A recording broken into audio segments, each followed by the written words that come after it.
Beyond the Farthest Star, Edgar Rice Burroughs, Part 1, Adventure on Poloda. Forward.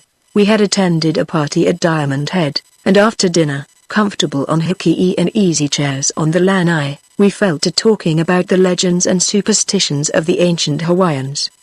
There were a number of old-timers there, several with a mixture of Hawaiian and American blood, and we were the only Malahinis happy to be there, and happy to listen. Most Hawaiian legends are rather childish, though often amusing, but many of their superstitions are grim and sinister, and they are not confined to ancient Hawaiians, either.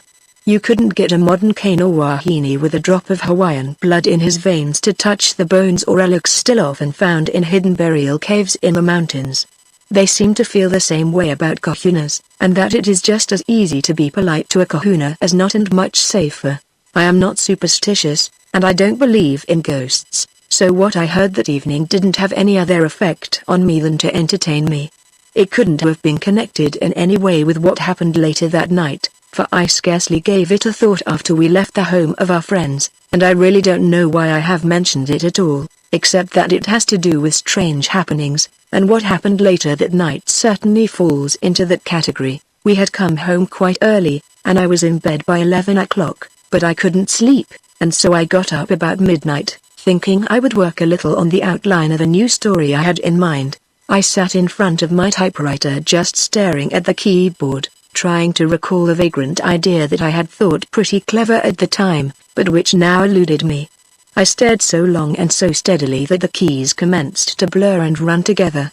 A nice white sheet of paper peeped shyly out from the underneath side of the platen, a virgin sheet of paper as yet undefiled by the hand of man.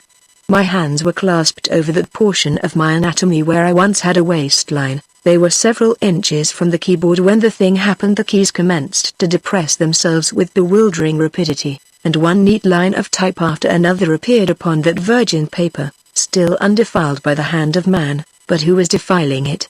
Or what? I blinked my eyes and shook my head, convinced that I had fallen asleep at the typewriter, but I hadn't. Somebody, or something, was typing a message there, and typing it faster than any human hands ever typed. I'm passing it on just as I first saw it, but I can't guarantee that it will come to you just as it was typed that night, for it must pass through the hands of editors, and an editor would edit the Word of God. Chapter 1. I was shot down behind the German lines in September, 1989. 3 Messerschmitts had attacked me, but I spun 2 of them to earth, whirling funeral pyres, before I took the last long dive. My name is never mind, my family still retains many of the puritanical characteristics of our revered ancestors, and it is so publicity shy that it would consider a death notice as verging on the vulgar. My family thinks that I am dead, so let it go at that. Perhaps I am. I imagine the Germans buried me, anyway. The transition, or whatever it was, must have been instantaneous, for my head was still whirling from the spin when I opened my eyes in what appeared to be a garden. There were trees and shrubs and flowers and expanses of well-kept lawn, but what astonished me first was that there didn't seem to be any end to the garden. It just extended indefinitely all the way to the horizon, or at least as far as I could see, and there were no buildings nor any people. At least, I didn't see any people at first, and I was mighty glad of that, because I didn't have any clothes on. I thought I must be dead. I knew I must, after what I had been through. When a machine gun bullet lodges in your heart, you remain conscious for about 15 seconds, long enough to realize that you have already gone into your last spin, but you know you are dead, unless a miracle has happened to save you. I thought possibly such a miracle might have intervened to preserve me for posterity. I looked around for the Germans and for my plane, but they weren't there. Then, for the first time, I noticed the trees and shrubs and flowers in more detail, and I realized that I had never seen anything like them. They were not astoundingly different from those with which I had been familiar, but they were of species I had never seen or noticed. It then occurred to me that I had fallen into a German botanical garden. It also occurred to me that it might be a good plan to find out if I was badly injured. I tried to stand, and I succeeded, and I was just congratulating myself on having escaped so miraculously, when I heard a feminine scream. I wheeled about, to face a girl looking at me in open-eyed astonishment, with just a tinge of terror. The moment I turned, she did likewise and fled. So did I, I fled to the concealment of a clump of bushes. And then I commenced to wonder. I had never seen a girl exactly like her before, nor one garbed as was she. If it hadn't been broad daylight, I would have thought she might be going to a fancy dress ball. Her body had been sheathed in what appeared to be gold sequins, and she looked as though she had either been poured into her costume, or it had been pasted on her bare skin. It was undeniably a good fit. From the yoke to a pair of red boots that flapped about her ankles and halfway to her knees, she had been clothed in sequins. Her skin was the whitest I had ever seen on any human being, while her hair was an indescribable copper color. I hadn't had a really good look at her features, and I really couldn't say that she was beautiful, but just the glimpse that I had had assured me that she was no Gorgon. After I had concealed myself in the shrubbery, I looked to see what had become of the girl, but she was nowhere to be seen. What had become of her? Where had she gone? She had simply disappeared. All about this vast garden were mounds of earth upon which trees and shrubbery grew. They were not very high, perhaps 6 feet, and the trees and shrubbery planted around them so blended into the growth upon them that they were scarcely noticeable. But directly in front of me, I noticed an opening in one of them, and as I was looking at it, 5 men came out of it, like rabbits out of a warren. They were all dressed alike in red sequins with black boots, and on their heads were large metal helmets beneath which I could see locks of yellow hair. Their skin was very white, too, like the girls. They wore swords and were carrying enormous pistols, not quite as large as Tommy guns, but formidable looking, nonetheless. They seemed to be looking for someone. I had a vague suspicion that they were looking for me. Well, it wasn't such a vague suspicion after all. After having seen the beautiful garden and the girl, I might have thought that, having been killed, I was in heaven, but after seeing these men garbed in red, and recalling some of the things I had done in my past life, I decided that I had probably gone to the other place. I was pretty well concealed, but I could watch everything they did, and when, pistols in hand, they commenced a systematic search of the shrubbery, I knew that they were looking for me, and that they would find me, so I stepped out into the open. At sight of me, they surrounded me, and one of them commenced to fire words at me in a language that might have been a Japanese broadcast combined with a symphony concert. "Am I dead?" I asked. They looked at one another, and then they spoke to me again, but I couldn't understand a syllable, much less a word, of what they said. Finally one of them came up and tooled me by the arm, and the others surrounded us, and they started to lead me away. Then it was that I saw the most amazing thing I have ever seen in my life. Out of that vast garden rose buildings. They came up swiftly all around us, buildings of all sizes and shapes, but all trim and streamlined, and extremely beautiful in their simplicity, and on top of them they carried the trees and the shrubbery beneath which they had been concealed. "Where am I?" I demanded. "Can't any of you speak English, or French, or German, or Spanish, or Italian?" They looked at me blankly, and spoke to one another in that language that did not sound like a language at all. They took me into one of the buildings that had risen out of the garden. It was full of people, both men and women, and they were all dressed in skin-tight clothing. Out of that vast garden rose buildings. They looked at me in amazement and amusement and disgust, and some of the women tittered and covered their eyes with their hands. At last one of my escort found a robe and covered me, and I felt very much better. You have no idea what it does to one's ego to find oneself in the nude among a multitude of people, and as I realized my predicament, I commenced to laugh. My captors looked at me in astonishment. They didn't know that I had suddenly realized that I was the victim of a bad dream. I had not flown over Germany, I had not been shot down, I had never been in a garden with a strange girl. I was just dreaming. "Run along," I said. "You are just a bad dream. Beat it." And then I said boo at them, thinking that that would wake me up, but it didn't. It only made a couple of them seize me by either arm and hustle me along to a room where there was an elderly man seated at a desk. He wore a skin-tight suit of black spangles, with white boots. My captors spoke to the man at length. He looked at me and shook his head, then he said something to them, and they took me into an adjoining room where there was a cage, and they put me in the cage and chained me to one of the bars. Chapter 2. I will not bore you with what happened during the ensuing 6 weeks. Suffice it to say that I learned a lot from Haka's Yen, the elderly man into whose keeping I had been placed. I learned, for instance, that he was a psychiatrist, and that I had been placed in his hands for observation. When the girl who had screamed had reported me, and the police had come and arrested me, they had all thought that I was a lunatic. Harker's Yen taught me the language, and I learnt it quickly, because I have always been something of a linguist. As a child, I traveled much in Europe, going to schools in France, Italy and Germany, while my father was the military attaché at those legations, and so I imagine I developed an aptitude for languages. He questioned me most carefully when he discovered that the language I spoke was wholly unknown in his world, and eventually he came to believe the strange story I told him of my transition from my own world to his. I do not believe in transmigration, reincarnation or metempsychosis, and neither did Harker's Yen, but we found it very difficult to adjust our beliefs to the obvious facts of my case. I had been on Earth, a planet of which Harker's Yen had not the slightest knowledge, and now I was on Poloda, a planet of which I had never heard. I spoke a language that no man on Poloda had ever heard, and I could not understand one word of the 5 principal languages of Poloda. After a few weeks Harker's Yen took me out of the cage and put me up in his own home. He obtained for me a brown sequin suit and a pair of brown boots, and I had the run of his house, but I was not permitted to leave it, either while it was sunk below ground or while it was raised to the surface. That house went up and down at least once a day, and sometimes oftener. I could tell when it was going down by the screaming of sirens, and I could tell why it was down by the detonation of bursting bombs that shook everything in the place. I asked Harker's Yen what it was all about, although I could pretty well guess by what I had left in the making on Earth, but all he said was, the Kapars. After I had learned the language so that I could speak and understand it, Harker's Yen announced that I was to be tried. For what?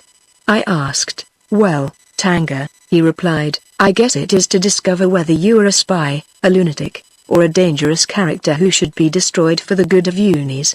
Tanga was the name he had given me. It means from nothing, and he said that it quite satisfactorily described my origin, because from my own testimony I came from a planet which did not exist. Unis is the name of the country to which I had been so miraculously transported. It was not heaven and it was certainly not hell, except when the Kapars came over with their bombs. At my trial there were 3 judges and an audience. The only witnesses were the girl who had discovered me, the 5 policemen who had arrested me, Harker's Yen, his son Harker's Don, his daughter Harker's Yamoda, and his wife. At least I thought that those were all the witnesses, but I was mistaken. There were 7 more, old gentlemen with sparse grey hairs on their chins. You've got to be an old man on Poloda before you can raise a beard, and even then it is nothing to brag about. The judges were fine-looking men in grey sequin suits and grey boots. They were very dignified. Like all the judges in Unis, they are appointed by the government for life, on the recommendation of what corresponds to a bar association in America. They can be impeached, but otherwise they hold office until they are 70 years old, when they can be reappointed if they are again recommended by the Association of Lawyers. The session opened with a simple little ritual. Everyone rose when the judges entered the courtroom, and after they had taken their places, everyone, including the judges, said, "For the honor and glory of Unis," in unison. Then, I was conducted to the prisoner's dock, I guess you would call it, and one of the judges asked me my name. "I am called Tanga," I replied. "From what country do you come?" "From the United States of America." "Where is that?" "On the planet Earth." "Where is that?" "Now you have me stumped," I said. "If I were on Mercury, Venus, Mars, or any other of the planets of our solar system, I could tell you. But not knowing where Poloda is, I can only say that I do not know." "Why did you appear naked in the limits of Orvis?" demanded one of the judges. Orvis is the name of the city into which I had been ruthlessly catapulted without clothes. "Is it possible that the inhabitants of this place you call America do not wear clothing?"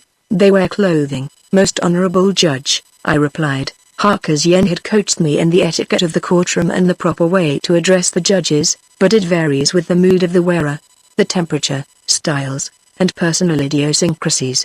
I have seen ancient males wandering around a place called Palm Springs with nothing but a pair of shorts to hide their hairy obesity. I have seen beautiful women clothed up to the curve of the breast in the evening, who had covered only about 1% of their bodies at the beach in the afternoon. But, most honorable judge, I have never seen any female costume more revealing than those worn by the beautiful girls of Orvis. To answer your first question, I appeared in Orvis naked, because I had no clothes when I arrived here. You are excused for a moment, said the judge who had questioned me. Then he turned to the 7 old men, and asked them to take the stand. After they had been sworn and he had asked their names, the chief judge asked them if they could locate any such world as the earth. We have questioned Harker's Yen, who has questioned the defendant, replied the oldest of the 7, and we have come to this conclusion. After which followed half an hour of astronomical data. This person, he finished, apparently came from a solar system that is beyond the range of our most powerful telescopes, and is probably about 22,000 light-years beyond Canapa. That was staggering, but what was more staggering was when Harker's Yen convinced me that Canapa was identical with the globular cluster, N.G. C. 7006, which is 220,000 light-years distant from the Earth and not just a measly 22,000, and then, to cap the climax, he explained that Poloda is 230,000 light-years from Canapa, which would locate me something like 450,000 light-years from Earth. As light travels 186,000 miles per second, I will let you figure how far Poloda is from Earth, but I may say that if a telescope on Poloda were powerful enough to see what was transpiring on Earth, they would see what was transpiring there 450,000 years ago. After they had quizzed the 7 astronomers, and learned nothing, one of the judges called Balsamaro to the stand, and the girl I had seen that first day in the garden arose from her seat and came forward to the witness stand. After they had gone through the preliminaries, they questioned her about me. He wore no clothes? Asked one of the judges. None, said Balsamaro. Did he attempt to annoy you in any way? No, said Balsamaro. You know, don't you, asked one of the judges, that for willfully annoying a woman, an alien can be sentenced to destruction? Yes, said Balsamaro, but he did not annoy me. I watched him because I thought he might be a dangerous character, perhaps a Kappa spy, but I am convinced that he is what he claims to be. I could have hugged Balsamaro. Now the judges said to me, if you are convicted, you may be destroyed or imprisoned for the duration, but as the war has now gone into its 101st year, such a sentence would be equivalent to death. We wish to be fair, and really there is nothing more against you than that you are an alien who spoke no tongue known upon Poloda. Then release me and let me serve Eunice against her enemies. I made answer. Chapter 3. The judges discussed my proposition in whispers for about 10 minutes, then they put me on probation until the Janhai could decide the matter, and after that they turned me back to the custody of Harker's Yen, who told me later that a great honor had been done. As the Janhai rules Eunice, it was like putting my case in the hands of the President of the United States or the King of England.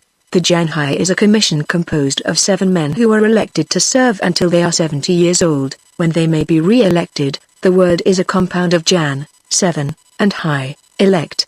Elections are held only when it is necessary to fill a vacancy on the Janhai, which appoints all judges and what corresponds to our governors of states, who in turn appoint all other state or provincial officials and the mayors of cities, the mayors appointing municipal officers. There are no ward healers in unis. Each member of the Janhai heads a department, of which there are 7, war, foreign, which includes state, commerce, interior, education, treasury and justice. These 7 men elect one of their own number every 6 years as Alien High, or High Commissioner. He is, in effect, the ruler of unis, but he cannot serve 2 consecutive terms. These men, like all the appointees of the Janhai, the provincial governors, and the mayors, must submit to a very thorough intelligence test, which determines the candidate's native intelligence as well as his fund of acquired knowledge, and more weight is given the former than the latter. I could not but compare this system with our own, under which it is not necessary for a presidential candidate to be able either to read or write. Even a congenital idiot could run for the presidency of the United States of America, and serve if he were elected. There were 2 cases following mine, and Harker's Yen wanted to stay and hear them. The first was a murder case, and the defendant had chosen to be tried before one judge, rather than a jury of 5 men. He is either innocent, or the killing was justifiable, remarked Harker's Yen. When they are guilty, they usually ask for a jury trial. In a fit of passion, The man had killed another who had broken up his home. In 15 minutes he was tried and acquitted. The next case was that of the mayor of a small city who was accused of accepting a bribe. That case lasted about 2 hours and was tried before a jury of 5 men. In America, it would possibly have lasted 2 months. The judge made the attorneys stick to facts and the evidence. The jury was out not more than 15 minutes, when it brought in a verdict of guilty. The judge sentenced the man to be shot on the morning of the 5th day. This gave him time to appeal the case to a court of 5 judges. They work fast in unis. Harker's Yen told me that the Court of Appeal would examine the transcript of the evidence and would probably confirm the finding of the lower court, unless the attorney for the defendant made an affidavit that he could bring in new evidence to clear his client. If he made such an affidavit, and the new evidence failed to alter the verdict, the attorney would forfeit his fee to the state and be compelled to pay all court costs for the second trial. Attorneys' fees, like doctors, are fixed by law in unis, and they are fair. A rich man pays a little more than a poor man, but they can't take his shirt.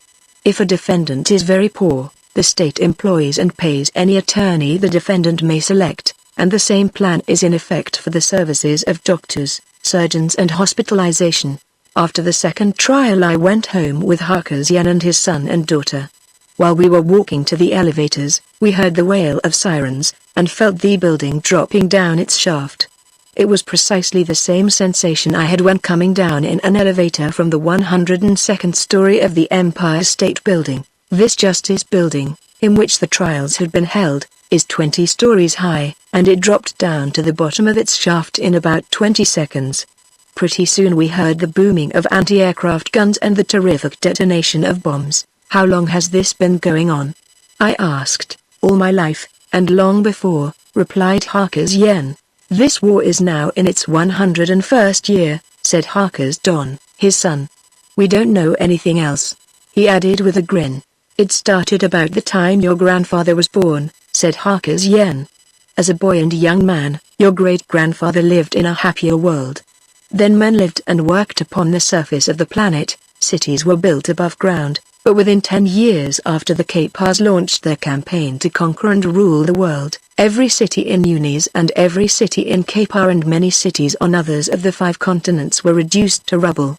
It was then that we started building these underground cities that can be raised or lowered by the power we derive from Amos, the son of Poloda. The Kapars have subjugated practically all the rest of Poloda, but we were, and still are, the richest nation in the world. What they have done to us, we have done to them. But they are much worse off than we. Their people live in underground warrens protected by steel and concrete. They subsist upon the foods raised by subjugated peoples who are no better than slaves, and work no better for hated masters, or they eat synthetic foods, as they wear synthetic clothing. They themselves produce nothing but the material of war. So heavily do we bomb their land that nothing can live upon its surface, but they keep on, for they know nothing but war. Periodically we offer them an honorable peace, but they will have nothing but the total destruction of Unis. Chapter 4. Harker's Yen invited me to remain in his home until some disposition of my case was made. His place is reached by an underground motorway 100 feet beneath the surface. Throughout the city many buildings were still lower, those more than 100 feet high having entrances at this 100-foot level as well as at ground level when they were raised. The smaller buildings were raised and lowered in shafts like our elevator shafts.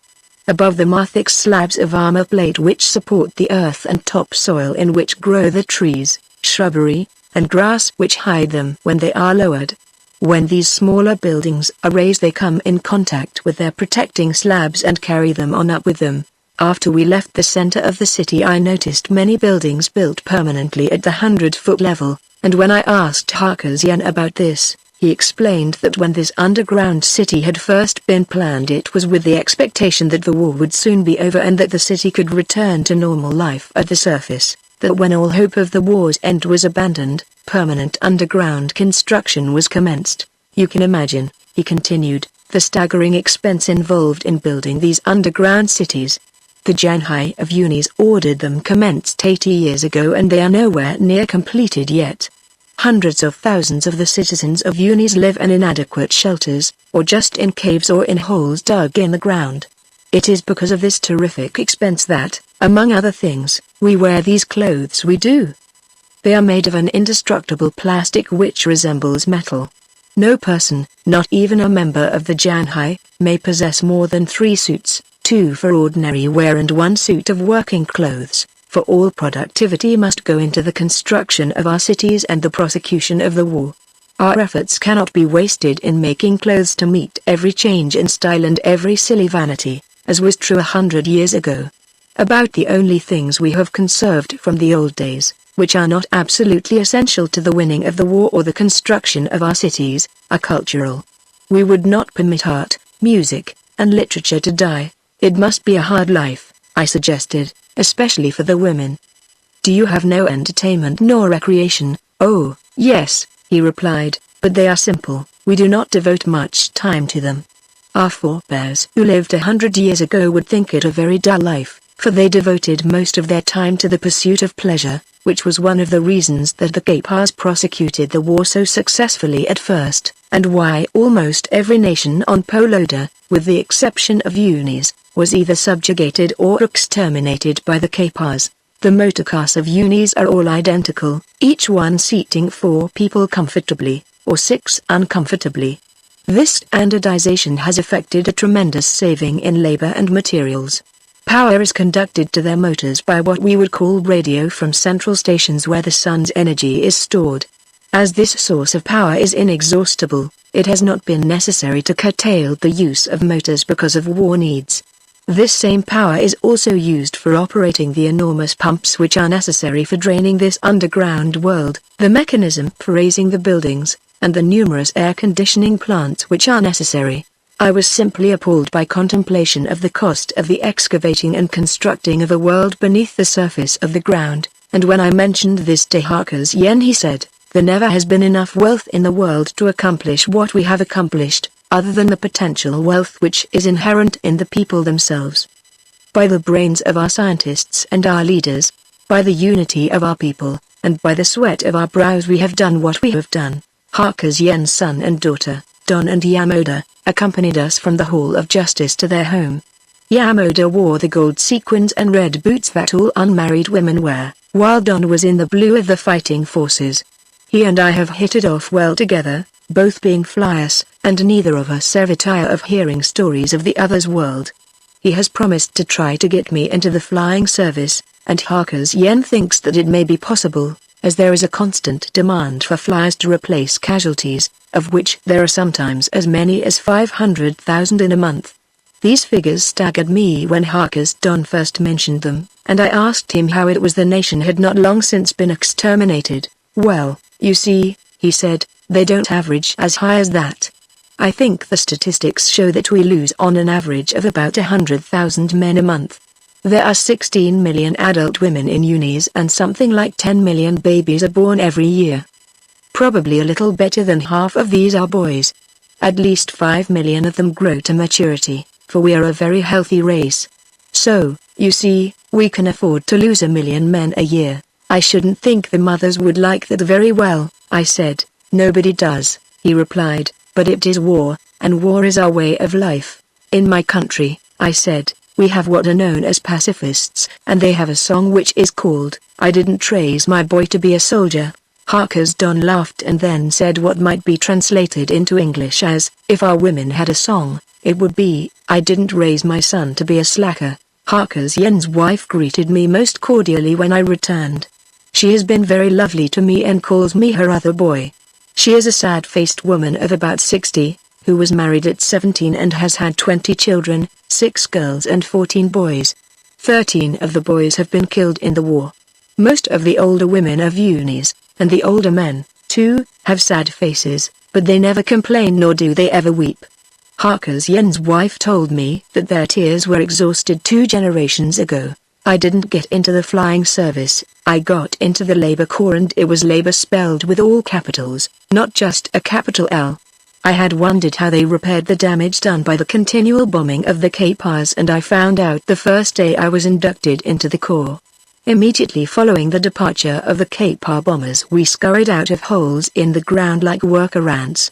There were literally thousands of us, and we were accompanied by trucks, motorized shovels, and scrapers, and an ingenious tool for lifting a tree out of the ground with the earth all that nicely balled around the roots. First, we filled the bomb craters, gathering up such plants and trees as might be saved.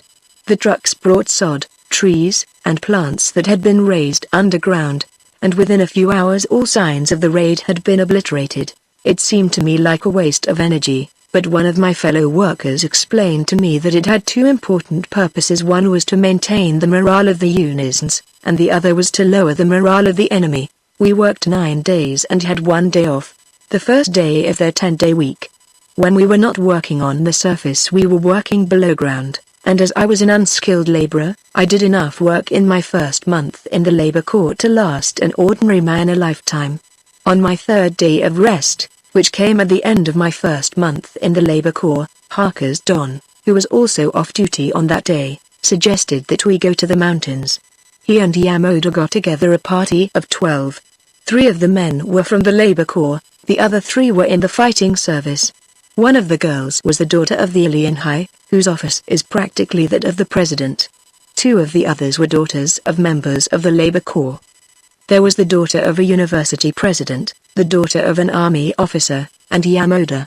The sorrow and suffering of perpetual war has developed a national unity which has wiped out all class distinction.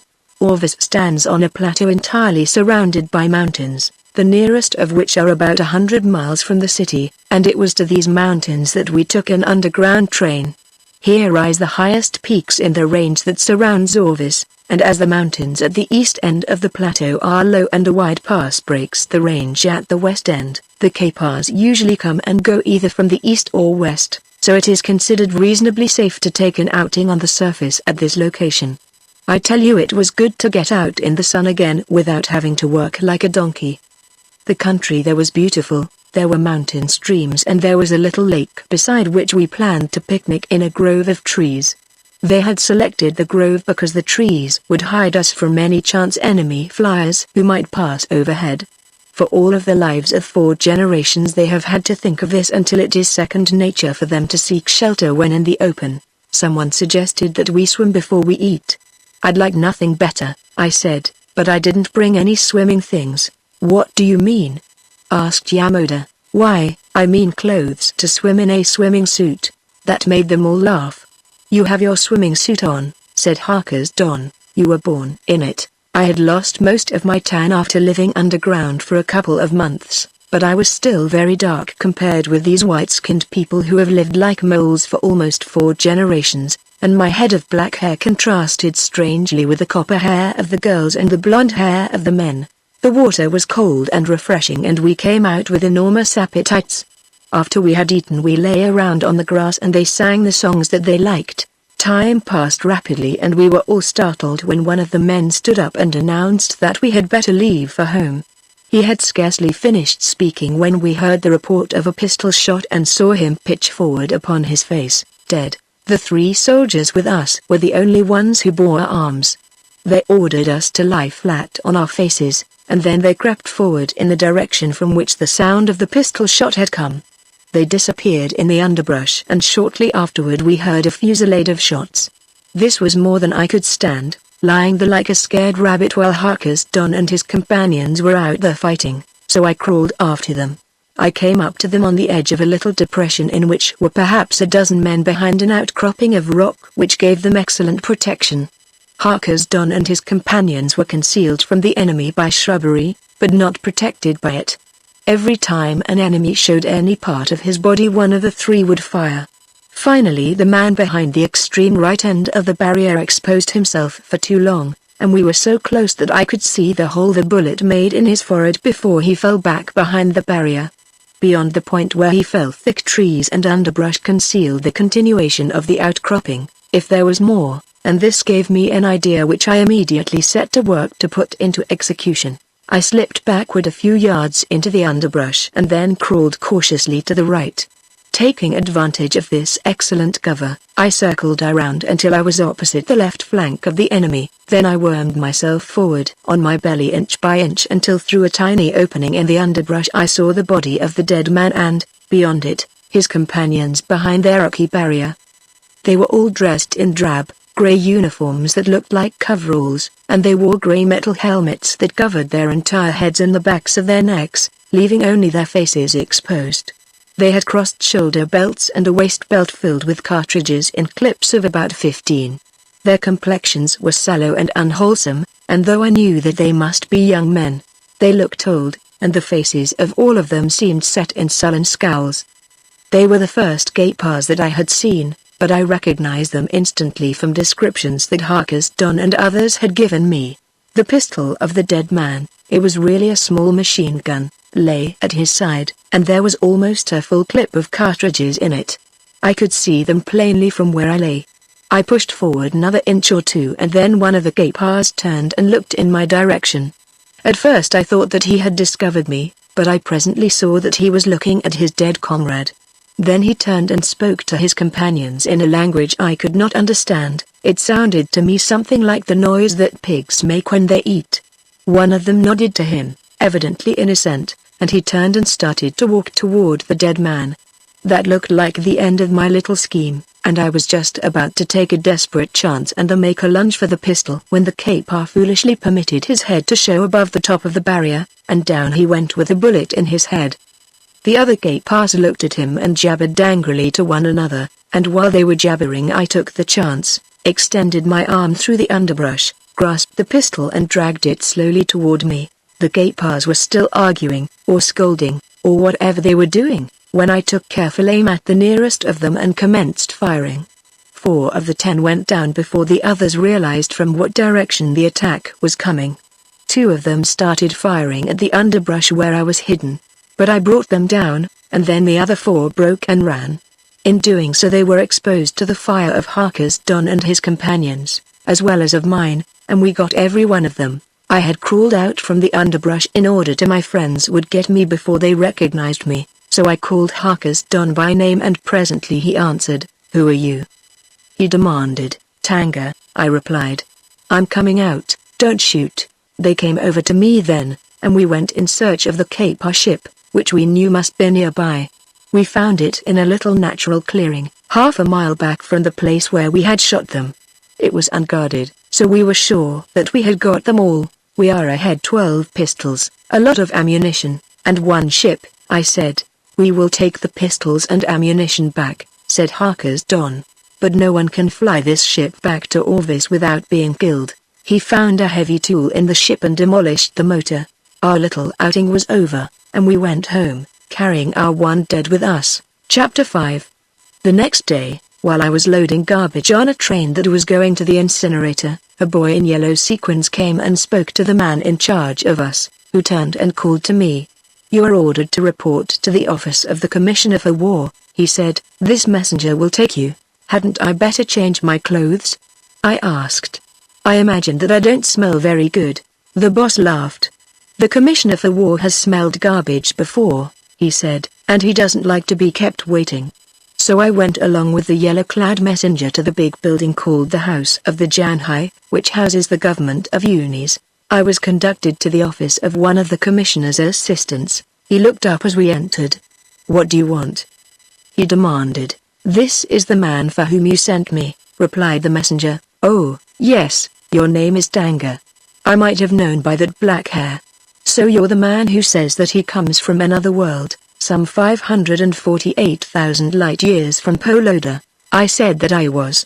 Poloda is 450,000 light-years from Earth by our reckoning, but it is 547,500 Polodian light-years, as there are only 300 days in a Polodian year. But what's 100,000 light-years among friends, anyway? "Your exploit of yesterday with the Gapars has been reported to me," said the officer, "as was also the fact that you were a flyer in your own world, and that you wish to fly for Unis." "That is right, sir," I said. "In view of the cleverness and courage which you displayed yesterday, I am going to permit you to train for the flying force if you think you would prefer that to shoveling garbage." He added with a smile, "I have no complaint to make about shoveling garbage, or anything else that I am required to do in Unis, sir," replied.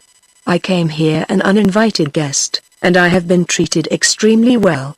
I would not complain of any service that might be required of me." "I am glad to hear you say that," he said. Then he handed me an order for a uniform, and gave me directions as to where and to whom to report after I had obtained it. The officer to whom I reported sent me first to a factory manufacturing pursuit plane motors, where I remained a week, that is, 9 working days.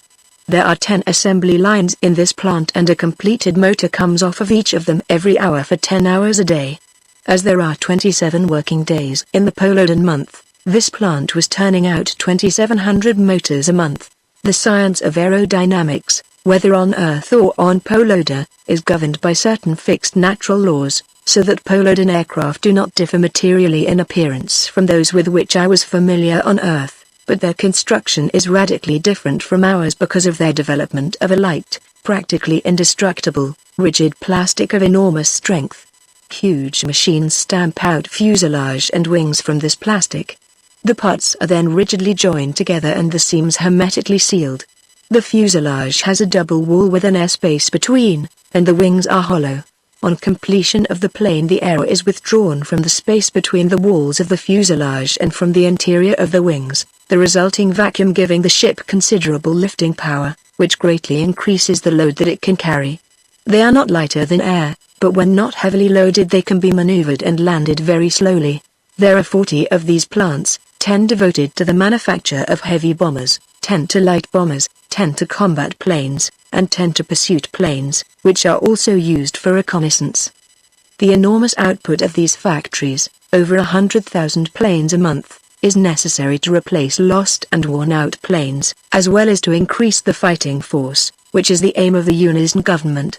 As I had in the engine factory, I remained in this factory 9 days as an observer, and then I was sent back to the engine factory and put to work for 2 weeks, then followed 2 weeks in the fuselage and assembly plants, after which I had 3 weeks of flying instruction, which on several occasions was interrupted by Kappa raids, resulting in dogfights in which my instructor and I took part.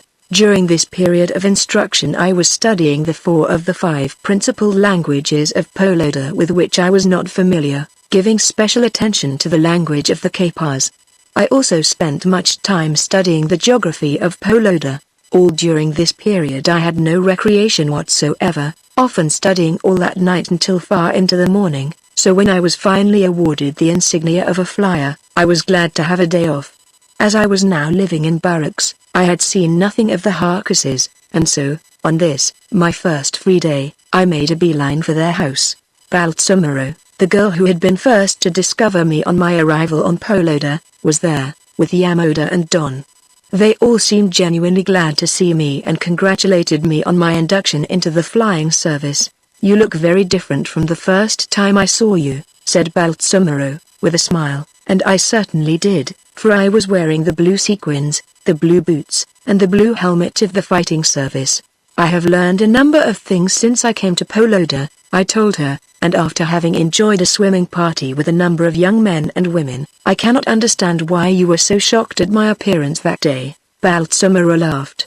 "There is quite a difference between swimming and running around the city of Orvis that way," she said, "but really it was not that which shocked me. It was your brown skin and your black hair. I didn't know what sort of wild creature you might be. Well, you know, when I saw you running around in that fancy dress costume in the middle of the day, I thought there might be something wrong with you." "There is nothing fancy about this," she said. "All the girls wear the same thing." "Don't you like it? Don't you think it's pretty?" "Very," I said. "But don't you tire of always wearing the same thing? Don't you sometimes long for a new costume?" Balsamaro shook her head. "It is war," she said, "the universal answer to almost everything on Poloda. We may do our hair as we please," said Harkus Yamoda, "and that is something. I suppose you have hairdressers who are constantly inventing new styles," I said. Yamoda laughed. "Nearly 100 years ago," she said, "the hairdressers, the cosmeticians, and the beauticians went into the field to work for unis. What we do ourselves. You all work, don't you?" I asked. "Yes," said Balsamaro, "we work that we may release men for men's work in the fighting service and the labor corps." I could not but wonder what American women would do if the Nazis succeeded in bringing total war to their world. I think that they would arise to the emergency just as courageously as have the women of unis, but it might be a little galling to them at first to wear the same indestructible costume from the time they got their growth until they were married, a costume that, like Balsamero's, as she told me, might be as much as 50 years old, and which had been sold and resold time and time again as each wearer had no further use for it.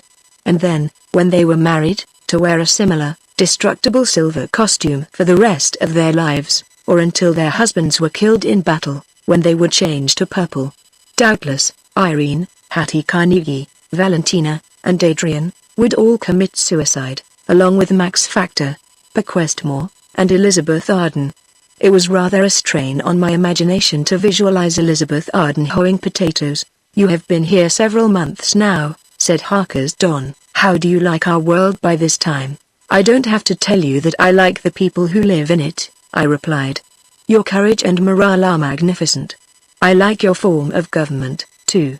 It is simple and efficient, and seems to have developed a unified people without criminals or traitors." Harker's Don shook his head. "You are wrong there," he said. "We have criminals and we have traitors, but unquestionably far fewer than in the world of 100 years ago, when there was a great deal of political corruption, which always goes hand in hand with crimes of other kinds. There are many Gaypar sympathizers among us, and some full-blooded Gaypars who have been sent here to direct espionage and sabotage. They are constantly dropping down by night with parachutes. We get most of them, but not all. You see, they are a mixed race and there are many with white skins and blonde hair who might easily pass for Unisons. And there are some with black hair, too," said Harker's Yamoda, as she looked at me meaningly, but softened it with a smile. "It's strange I was not taken for a Gaypar, then, and destroyed," I said. "It was your dark skin that saved you," said Harker's Don, "and the fact that you unquestionably understood no language on Poloda. You see, they made some tests, of which you were not aware because you did not understand any of the languages. Had you could not have helped but show some reaction." Later, while we were eating the noonday meal, I remarked that for complete war between nations possessing possibly millions of fighting ships, the attacks of the Gaypars since I had been in Unis had not seemed very severe. "We have lulls like this occasionally," said Harker's Don.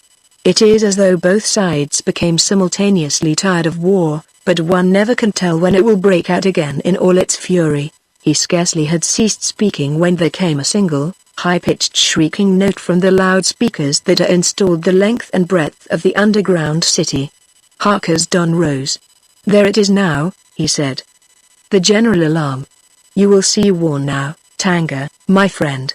Come." We hurried to the car, and the girls came with us to bring the car back after they had delivered us to our stations. Hundreds of ramps lead to the surface from the underground aerodromes of Orvis, and from their camouflaged openings at the surface planes zoom out and up at the rate of 20 a minute, one every 3 seconds, like winged termites emerging from a wooden beam. I was flying a ship in a squadron of pursuit planes. It was armed with 4 guns. One I fired through the propeller shaft.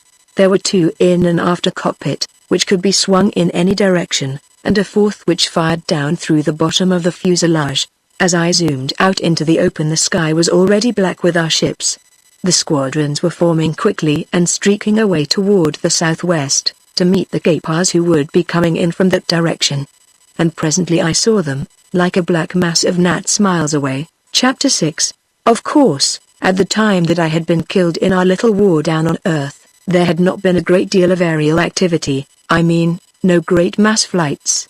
I know there was talk that either side might send over hundreds of ships in a single flight, and hundreds of ships seemed a lot of ships, but this day, as I followed my squadron commander into battle, there were more than 10,000 ships visible in the sky, and this was only the first wave.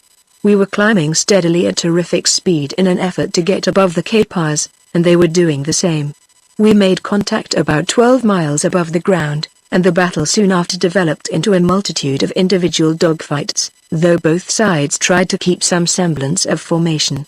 The atmosphere of Poloda rises about 100 miles above the planet, and one can fly up to an altitude of about 15 miles without needing an oxygen tank. In a few minutes I became separated from my squadron and found myself engaged with 3 light Gaypar combat planes.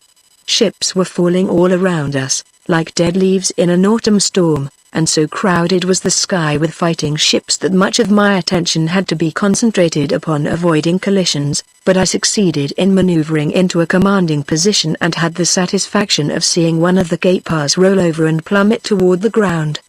The other two were now at a disadvantage, as I was still above them, and they turned tail and started for home. My ship was very much faster than one of theirs, and I soon overhauled the laggard and shot him down, too. I could not but recall my last engagement, when I shot down 2 of 3 Messerschmitts before being shot down myself, and I wondered if this were to be a repetition of that adventure. Was I to die a second time? I chased the remaining Kapar out over the enormous bay that indents the west coast of Unis. It is called the Bay of Hagar. It is really a gulf, for it is fully 1,200 miles long. An enormous island at its mouth has been built up with the earth excavated from the underground workings of Unis, pumped through a pipe that you could drive an automobile through. It was between the coast and this island that I got on the tail of this last Kapar. One gunner was hanging dead over the edge of the cockpit, but the other was working his gun. Above the barking of my own gun I could hear his bullets screaming past me, and why I wasn't hit I shall never know, unless it was that Kapar was Poloda's worst marksman. Evidently I wasn't much better, but finally I saw him slump down into the cockpit, and then beyond his ship I saw another wave of Kapar flyers coming, and I felt that it was a good time to get away from there. The Kapar pilot that I had been pursuing must have seen the new wave at the same time that I did, for he turned immediately after I had turned and pursued me. And now my engine began to give trouble. It must have been hit by the last spurt from the dead gunner's piece. The Kapar was overhauling me, and he was getting in range, but there was no answering fire from the gunners in my after cockpit. I glanced back to find that they were both dead. Now I was in a fix, absolutely defenseless against the ship pulling up behind me. I figured I might pull a fast one on him, so I banked steeply and dived beneath him. Then I banked again and came up under his tail with my gun bearing on his belly. I was firing bullets into him when he dived to escape me, but he never came out of that dive. To the west the sky was black with Kapar ships. In a minute they would be upon me. It was at that moment that my engine gave up the ghost. 10 or 11 miles below me was the coast of Unis. 1,000 miles to the northeast was Orvis. I might have glided 175 or 180 miles toward the city, but the Kapars would long since have been over me and some of their ships would have been detached to come down and put an end to me. As they might already have sighted me, I put the ship into a spin in the hope of misleading them into thinking I had been shot down. I spun down for a short distance and then went into a straight dive, and I can tell you that spinning and diving for 10 or 11 miles is an experience. I brought the ship down between the coast and a range of mountains, and no Kapar followed me. As I climbed out of the pilot's cockpit, Bantorhan, the third gunner, emerged from the ship. "Nice work," he said, "we got all 3 of them." "We had a bit of luck," I said, "and now we've got a long walk to Orvis." "We'll never see Orvis again," said the gunner. "What do you mean?" I demanded. "This coast has been right in the path of Kapar flights for 100 years. Where we are standing was once one of the largest cities of Unis, a great seaport. Can you find a stick or stone of it now? And for 200 or 300 miles inland it is the same, nothing but bomb craters. But are there no cities in this part of Unis?" I asked. "There are some farther south. The nearest is about 1,000 miles from here, and on the other side of this range of mountains. There are cities far to the north, and cities east of Orvis, but it has never been practical to build even underground cities directly in the path of the Kapar flights, while there are other sections less affected." "Well," I said, "I am not going to give up so easily. I will at least try to get to Orvis or some other city. Suppose we try for the one on the other side of these mountains. At least we won't be in the path of the Kapars every time they come over." Bantorhan shook his head again.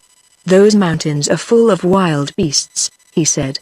"There was a very large collection of wild animals in the city of Hagar when the war broke out over 100 years ago.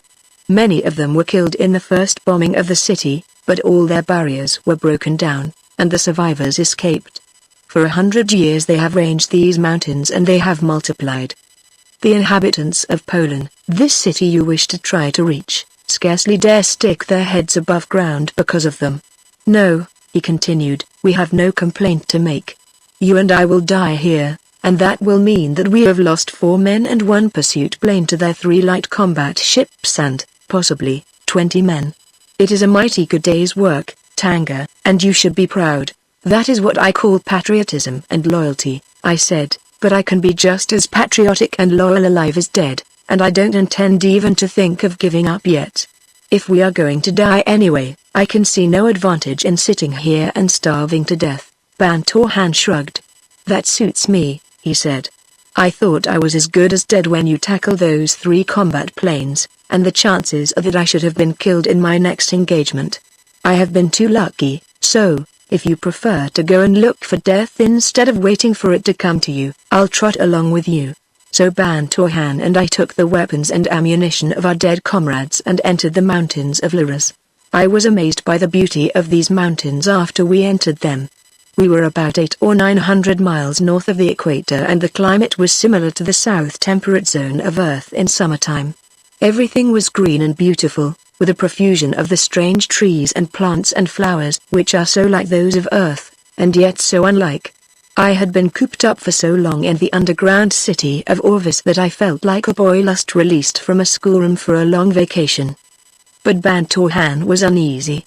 Of course, I was born here in Unis, he said, but being on the surface like this is to me like being in a strange world, for I have spent practically all of my life either underground or high up in the air. Don't you think that this is beautiful? I asked him. Yes, he said, I suppose it is, but it is a little bewildering. There is so much of it. There is a feeling of rest, and quiet, and security down there in underground Orvis, and I am always glad to get back to it after a flight. I suppose that was the result of living underground for generations, and that Bantorhan had developed a complex the exact opposite of claustrophobia.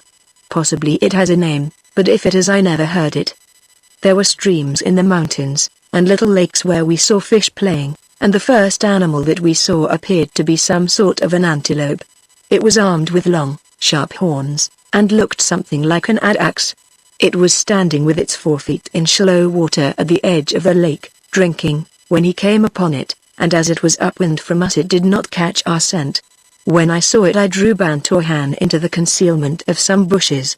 There is food, I whispered, and Bantorhan nodded. I took careful aim and brought the animal down with a single bullet through the heart. We were busy carving a few steaks from it when our attention was attracted by a most unpleasant growl. We looked up simultaneously. That's what I meant, said Bantorhan. The mountains are full of creatures like that. Like most of the animals that I have seen on Poloda, it did not differ greatly from those on Earth, that is, they all have 4 legs, and 2 eyes, and usually a tail. Some are covered with hair, some with wool, some with fur, and some are hairless. The Polodian horse has 3-toed feet, and a little horn in the center of his forehead. The cattle have no horns, nor are their hoofs cloven, and in fighting they bite and kick like an earthly horse. They are not horses and cows at all, but I call them by earthly names because of the purposes for which they are used. The horses are the saddle animals and beasts of burden, and occasionally are used for food. The cattle are definitely beef animals, and the cows give milk.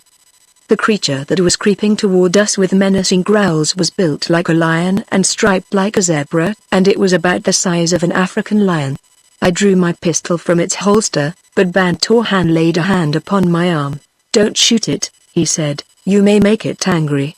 If we go away and leave this meat to it, it probably will not attack us. If you think I am going to leave our supper to that thing, you are very much mistaken, I said. I was amazed at Bantorhan. Knew that he was no coward. He had an excellent record in the fighting service and was covered with decorations. But everything here on the ground was so new and strange to him. Put him 12 miles up in the air, or 100 feet underground, and he wouldn't have backed down for man or beast. I shook his hand off and took careful aim just as the creature charged, with a charge for all the world like an African lion.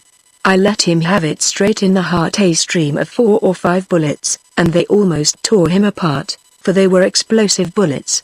Civilized, cultured, as these Unisans are, they use both dum-dum and exploding projectiles in their small arms. When I commented on the fact to one of them, he replied, This is the complete war that the Kapars asked for. Well, exclaimed Bantorhan, you did it, didn't you? He seemed surprised that I had killed the beast. We cooked and ate the antelope steaks, and left the rest where it lay, for we had no means of carrying any of it with us. We felt much refreshed, and I think that Bantorhan felt a little safer now that he had found that we were not going to be eaten up by the first carnivorous animal that we met. It took us 2 days to cross through this mountain range. Fortunately for us, we had tackled it near its extreme northern end, where it was quite narrow and the mountains were little more than large hills. We had plenty to eat, and were only attacked twice more by dangerous animals, once by a huge creature that resembled a hyena, and again by the beast that I have named the Lion of Poloda. The 2 nights were the worst, because of the increased danger of prowling carnivora. The first we spent in a cave, and took turns standing watch, and the second night we slept in the open, but luck was with us and nothing attacked us. As we came down out of a canyon on the east side of the mountains we saw that which brought us to a sudden stop, a Kapar plain not half a mile from us, on the edge of a little ravine that was a continuation of the canyon we were in. There were 2 men beside the plain, and they seemed to be digging in the ground. 2 more Kapars for our bag, Bantorhan, I said. If we get them and destroy their plane, we can certainly afford to die, he said. You're always wanting to die, I said reproachfully. I intend to live. He would have been surprised had he known I was already dead, and buried somewhere 548,000 light years away. And furthermore, Bantorhan, I added, we are not going to destroy that plane, not if it will fly. We dropped into the ravine and made our way down toward the Kapars. We were entirely concealed from above, and if we made any noise it was drowned out by the noise of the little brook running over its rocky bed. When I thought we had gone far enough, I told Bantorhan to wait, and then I clambered up the side of the ravine to reconnoiter. Sure enough, I had hit the nail right on the head. There were the 2 Kapars digging away, scarcely 100 feet from me. I crouched down and beckoned Bantorhan to come up. There is no chivalry in complete war, I can assure you. Those 2 Kapars didn't have a chance. They were both dead before they knew there was an enemy within 1,000 miles. Then we went to see what they had been at, and found a box beside the hole which they had been excavating. It was a metal box with a waterproof top, and when we opened it we found that it contained 2 complete blue uniforms of the Uni's fighting corps, together with helmets, boots, ammunition belts, daggers, and guns. There were also directions in the Kapar language for entering the city of Orvis and starting numerous fires on a certain night about a month later. Even the location of the buildings that might most easily be fired, and from which the fires would spread most rapidly, was given. We put the box aboard the ship and climbed in. We'll never make it, said Bantorhan. We're bound to be shot down. You're certainly determined to die, aren't you? I said, as I started the engine and taxied for the takeoff. Chapter 7. I knew that the sound detectors were already giving warning of the approach of a ship, and of a Kapar ship, too. For our ships are equipped with a secret device which permits the detectors to recognize them. The signal that it gives can be changed at will, and is changed every day, so that it really amounts to a countersign. Watchers must be on the alert for even a single ship, but I was positive that they would be looking up in the air, so I hugged the ground, flying at an elevation of little more than 20 feet. Before we reached the mountains which surround Orvis, I saw a squadron of pursuit planes come over the summit. They are looking for us, I said to Bantorhan, who was in the after cockpit, and I'm going right up where they can see us. You'll come down in a hurry, said Bantorhan. Now, listen, I said, as soon as we get where you can distinguish the gunners and pilots and see that their uniforms are blue, you stand up and wave something, for if you can see the color of their uniforms, they can see the color of yours, and I don't believe they will shoot us down then. That's where you're mistaken, said Bantorhan. Lots of Kapars have tried to enter Orvis in uniforms taken from our dead pilots. Don't forget to stand up and wave, I said. We were getting close now, and it was a tense moment. I could plainly see the blue uniforms of the gunners and the pilots, and they could certainly see Bantorhan's and mine, and with Bantorhan waving to them they must realize that here was something unusual. Presently the squadron commander ordered his ships to take position above us, and then he commenced to circle us, coming closer and closer. He came so close at last that our wings almost touched. "Who are you?" he demanded. "Bantorhan and Tanga," I replied, "in a captured Kapar ship." I heard one of his gunners say, "Yes, that's Bantorhan. I know him well. Land just south of the city," said the squadron commander. "We'll escort you down, otherwise you'll be shot down." I signaled that I understood, and he said, "Follow me." So we dropped down toward Orvis near the apex of a V formation, and I can tell you I was mighty glad to pile out of that ship with a whole skin. I told the squadron commander about what we had seen the two Kapars doing, and turned the box over to him. Then I went and reported to my own squadron commander. "I never expected to see you again," he said. "What luck did you have?" 22 Kapars and 4 ships, I replied. He looked at me a bit skeptically. "All by yourself?" "There were 3 in my crew," I said. "I lost 2 of them, and my ship. The balance is still very much in your favor," he said. "Who else survived?" "Bantorhan," I replied. "A good man," he said. "Where is he?" "Waiting outside, sir." He summoned Bantorhan. "I understand you had very good luck," he said. "Yes sir," said Bantorhan, 4 ships and 22 men, though we lost 2 men and our ship. "I shall recommend decorations for both of you," he said, and dismissed us. "You may take a day off," he said. "You have earned it, and you, too, Bantorhan." I lost no time in setting off to the Harkoses. Harkos Yamoda was in the garden, sitting staring at the ground and looking very sad, but when I spoke her name she leapt to her feet and came running toward me, laughing almost hysterically. She seized me by both arms. "Oh, Tanga," she cried, "you did not come back, and we were sure that you had been shot down. The last that anyone saw of you, you were fighting 3 Kapar combat planes alone." "Harkos Don?" I asked. "He came back?" "Yes, now we shall all be so thankful and so happy until next time."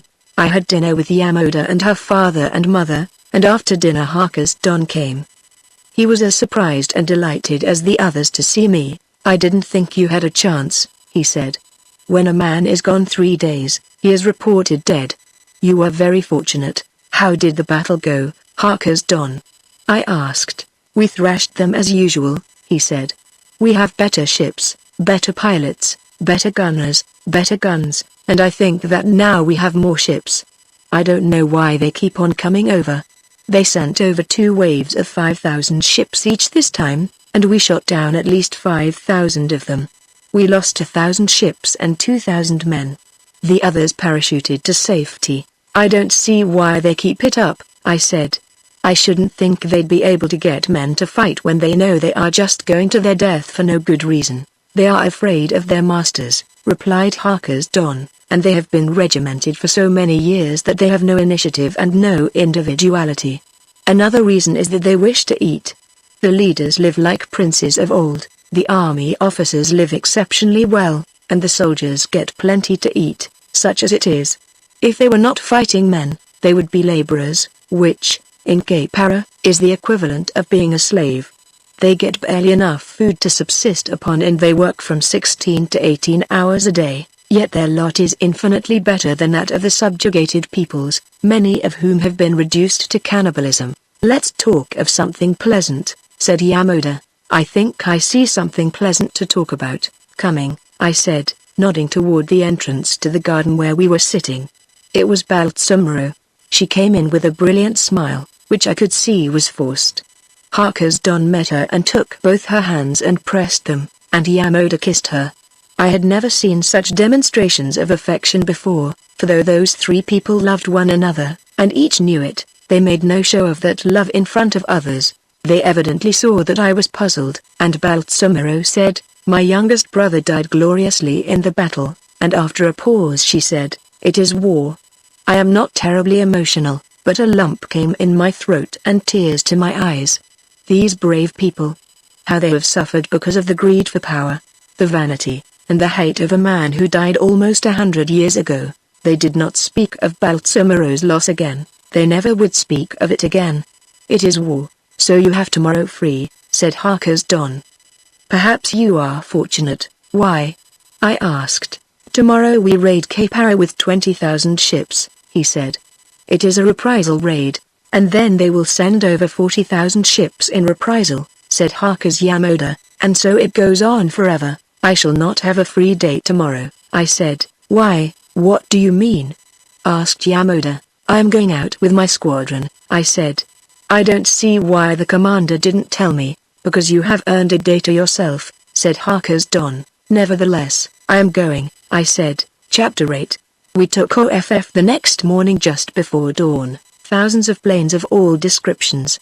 We were to fly at an altitude of 12 miles, and as we gained it, 4 of Amo's 11 planets were visible in the heavens, the nearest less than 600,000 miles away. It was a gorgeous sight indeed. Around Amos, the sun of this system, revolve 11 planets, each approximately the size of our Earth. They are spaced almost exactly equidistant from one another, the path of their orbits being 1,000,000 miles from the center of the sun, which is much smaller than the sun of our own solar system. An atmospheric belt 7,200 miles in diameter revolves with the planets in the same orbit, thus connecting the planets by an air lane which offers the suggestion of possible interplanetary travel. This Harker's Yen told me might have been achieved long since had it not been for the war. Ever since I came to Poloda, my imagination has been intrigued by thoughts of the possibilities inherent in a visit to these other planets, where conditions almost identical with those on Poloda must exist. On these other planets there may be, and probably are, animal and plant life not dissimilar from our own, but which there is little likelihood that we shall ever see while complete war is maintained upon Poloda. I had a long flight ahead of me, and speculating on interplanetary travel helped to pass the time away. Cape Ara lies on the continent of Epirus, and Urgos, the capital of Cape Ara, is some 11,000 miles from Orvis, and as our slowest planes have a speed of 500 miles an hour, we were due over Urgos a couple of hours before dawn of the following day. As all 3 of my gunners are relief pilots, we relieved each other every 4 hours. Bantorhan was not with me on this flight, and I had 3 men with whom I had not previously flown. However, like all of the men of the fighting forces of Unis, they were efficient and dependable. After crossing the coastline of Unis we flew 3,500 miles over the Great Karakan Ocean, which extends for 8,500 miles from the northern continent of Caries to the southernmost tip of Unis, where the continents of Epirus and Unis almost meet. At an altitude of 12 miles there is not much to see but atmosphere. Occasional cloud banks floated beneath us, and between them we could see the blue ocean, scintillating in the sunlight, looking almost as smooth as a millpond, but the scintillation told us that high seas were running. About noon we sighted the shore of Epirus, and shortly after, a wave of Cape Ar planes came to meet us. There were not more than 1,000 of them in this wave, and we drove them back, destroying about half of them, before a second and much larger wave attacked us. The fighting was furious, but most of our bombers got through. Our squadron was escorting one of the heavy bombers, and we were constantly engaged in fighting off enemy attack planes. My plane was engaged in 3 dogfights within half an hour, and I was fortunate to come through with the loss of only 1 man, one of the gunners in the after cockpit. After each fight I had to open her up wide and overtake the bomber and her convoy. The cruising speed of these pursuit ships is around 500 miles an hour, but they have a top speed of almost 600 miles. The bombers cruise at about 500, with a top speed around 550. Of the 2,000 light and heavy bombers that started out with the fleet on this raid, about 1,800 got through to Urgos, and there, believe me, the real fighting commenced.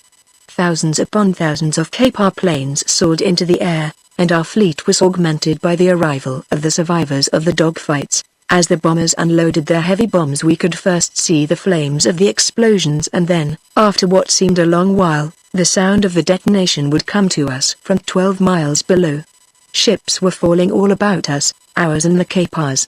Bullets screamed about us, and it was during this phase of the engagement that I lost my remaining after cockpit gunner. Suddenly the Cape Ar fleet disappeared, and then the anti-aircraft guns opened up on us. Like the anti-aircraft guns of Unis, they fire a 1,000-pound shell 12 or 15 reties up into the air, and the burst scatters fragments of steel for 500 yards in all directions.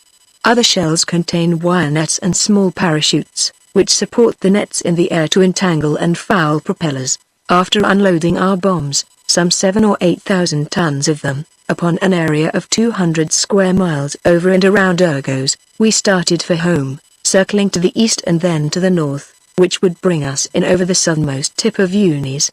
I had 2 dead men in the after cockpit, and I hadn't been able to raise the gunner in the belly of the ship for some time. As we circled over the eastern tip of Epirus, my motor failed entirely, and there was nothing for me to do but come down. Another hour and I would have been within gliding distance of the tip of Unis, or one of the 3 islands which are an extension of this tip, at the southern end of the Caribbean Ocean. The crews of many ships saw me gliding down for a landing, but no ship followed to succor me. It is one of the rules of the service that other ships and men must not be jeopardized to assist a pilot who is forced down in enemy country. The poor devil is just written off as a loss. I knew from my study of Polodian geography that I was beyond the southeastern boundary of Cape Ara, and over the country formerly known as Punos, one of the first to be subjugated by the Capars over 100 years before. What the country was like I could only guess from rumors that are current in Unis, and which suggest that its people have been reduced to the status of wild beasts by years of persecution and starvation. As I approached the ground I saw a mountainous country beneath me and 2 rivers which joined to form a very large river that emptied into a bay on the southern shoreline, but I found no people, no cities, and no indication of cultivated fields. Except along the river courses, where vegetation was discernible, the land appeared to be a vast wilderness. The whole terrain below me appeared pitted with ancient shell craters, attesting the terrific bombardment to which it had been subjected in a bygone day. I had about given up all hope of finding a level place on which to make a landing, when I discovered one in the mouth of a broad canon, at the southern foot of a range of mountains. As I was about to set the ship down I saw figures moving a short distance up the canon. At first I could not make out what they were, for they dodged behind trees in an evident effort to conceal themselves from me, but when the ship came to rest they came out, a dozen men armed with spears and bows and arrows. They wore loincloths made of the skin of some animal, and they carried long knives in their belts. Their hair was matted and their bodies were filthy and terribly emaciated. They crept toward me, taking advantage of whatever cover the terrain afforded, and as they came they fitted arrows to their bows. Chapter 9. The attitude of the reception committee was not encouraging. It seemed to indicate that I was not a welcome guest. I knew that if I let them get within bow range, a flight of arrows was almost certain to get me, so the thing to do was keep them out of bow range. I stood up in the cockpit and leveled my pistol at them, and they immediately disappeared behind rocks and trees. I wished very much to examine my engine and determine if it were possible for me to repair it, but I realized that as long as these men of Punos were around that would be impossible. I might go after them, but they had the advantage of cover and of knowing the terrain, and while I might get some of them, I could not get them all, and those that I did not get would come back, and they could certainly hang around until after dark and then rush me. It looked as though I were in a pretty bad way, but I finally decided to get down and go after them and have it out. Just then one of them stuck his head up above a rock and called to me. He spoke in one of the 5 languages of Unis that I had learned. "Are you a Unisan?" he asked. "Yes," I replied. "Then do not shoot," he said. "We will not harm you, if that is true," I said. "Go away. We want to talk to you," he said. "We want to know how the war is going and when it will end." "One of you may come down," I said. "But not more." "I will come," he said, "but you need not fear us." He came down toward me then, an old man with wrinkled skin and a huge abdomen, which his skinny legs seemed scarcely able to support. His gray hair was matted with twigs and dirt, and he had the few gray hairs about his chin which connote old age on Poloda. "I knew you were from Unis when I saw your blue uniform," he said. "In olden times the people of Unis and the people of Punos were good friends. That has been handed down from father to son for many generations. When the Capars first attacked us, the men of Unis gave us aid, but they, too, were unprepared, and before they had the strength to help us we were entirely subjugated, and all Punos was overrun with Capars. They flew their ships from our coastlines, and they set up great guns there, but after a while the men of Unis built great fleets and drove them out. Then, however, it was too late for our people. "How do you live?" I asked. "It is hard," he said. The Kapars still come over occasionally, and if they find a cultivated field they bomb and destroy it. They fly low and shoot any people they see, which makes it difficult to raise crops in open country, so we have been driven into the mountains, where we live on fish and roots and whatever else we can find. Many years ago, he continued, the Kapars kept an army stationed here, and before they were through they killed every living thing that they could find, animals, birds, men, women, and children. Only a few hundred Punosans hid themselves in the inaccessible fastnesses of this mountain range, and in the years that have passed we have killed off all the remaining game for food faster than it could propagate. You have no meat at all? I asked. Only when a Kapar is forced down near us, he replied. We hoped that you were a Kapar, but because you are a Unisan you are safe. But now that you are so helpless, why is it that the Kapars will not permit you to raise crops for food? Because our ancestors resisted them when they invaded our country, and that aroused the hatred upon which Kapars live. Because of this hatred they tried to exterminate us. Now they fear to let us get a start again, and if we were left alone there would be many of us in another 100 years, and once again we would constitute a menace to Kapara. Harker's Yen had told me about Punos, and I had also read something about the country in the history of Poloda. It had been inhabited by a virile and intelligent race of considerable culture. Its ships sailed the 4 great oceans of Poloda, carrying on commerce with the people of all the 5 continents. The central portion was a garden spot, supporting countless farms, where grazed countless herds of livestock, and along its coastline were its manufacturing cities and its fisheries. I looked at the poor old devil standing before me. This was what the warped, neurotic mind of one man could do to a happy and prosperous nation. Won't your ship fly? He asked me. I don't know, I said. I want to examine the motor and find out. You'd better let us push it into the cannon for you, he said. It can be better hidden there from any Kapars who may fly over. There was something about the poor old fellow that gave me confidence in him, and as the suggestion was a wise one, I accepted it. So he called his companions and they came down out of the cannon, 11, dirty, scrawny, hopeless-looking creatures of all ages. They tried to smile at me, but I guess the smiling muscles of their ancestors had commenced to atrophy generations before. They helped me push the ship into the cannon, where, beneath a large tree, it was pretty well hidden from above.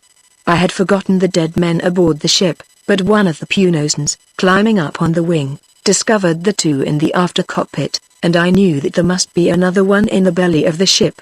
I shuddered as I thought what was passing through the creature's mind. There are dead men in the ship, he said to his fellows, and the old man, who was the leader, climbed up on the wing and looked. Then he turned to me. Shall we bury your friends for you? He asked, and a weight of fear and sorrow was lifted from my shoulders. They helped me remove the cartridge belts and uniforms from the bodies of my friends, and then they scooped out shallow graves with their knives and their hands, and laid the 3 bodies in them and covered them again. When these sad and simple rites were ended, I started taking my engine down, the 12 Punosans hanging around and watching everything I did. They asked many questions about the progress of the war, but I could not encourage them to think that it would soon be over, or ever. I found the damage that had been done to my engine, and I knew that I could make the necessary repairs, for we carried tools and spare parts, but it was getting late and I could not complete the repairs until the following day. The old man realized this and asked me if I would come to their village and spend the night there. I could have slept in the ship, but purely out of curiosity I decided to accept his invitation. Before we started for his village, he touched me timidly on the arm. May we have the guns and ammunition of your dead friends? He asked. If we had them, we might kill some more Kapars. Do you know how to use them? I asked. Yes, he said, we have found them on the bodies of Kapars who crashed here, and those whom we killed, but we have used up all the ammunition. I followed them up the canyon and then along a narrow, precipitous trail that led to a tiny mesa on the shoulder of a towering peak. A waterfall tumbled from the cliff above into a little lake at its foot, and from there a mountain stream wandered across the mesa to leap over the edge of another cliff a mile away. Trees grew along one side of the stream and up to the foot of the cliff, and among these trees the village was hidden from the eyes of roving pilots. Hide. Hide. Hide. A world in hiding.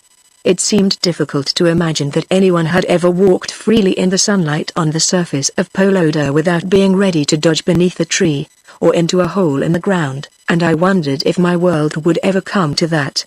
It didn't seem possible, but for thousands of years, up until 100 years ago, no inhabitant of Poloda would have thought it possible here. In the village were 100 people, 40 women, 50 men, and 10 children, poor, scrawny little things, with spindly arms and legs and enormous bellies, the result of stuffing themselves with grasses and twigs and leaves to assuage the pangs of hunger. When the villagers saw my escort coming in with me, they ran forward hungrily, but when they recognized my blue uniform they stopped. "He is our friend and guest," said the chief. "He has killed many Kapars, and he has given us guns and ammunition to kill more." And he showed them the weapons and the ammunition belts. They crowded around me then and, like the 12 men, asked innumerable questions. They dwelt much upon the food we had in Unis, and were surprised to know that we had plenty to eat, for they thought that the Kapars must have devastated Unis as they had Punos. The little children came timidly and felt of me. To them I was a man from another world. To me they were the indictment of a hideous regime. The hunting party whose activities I had interrupted had brought in a couple of small rodents and a little bird. The women built a fire and put a large pot on it, in which there was a little water.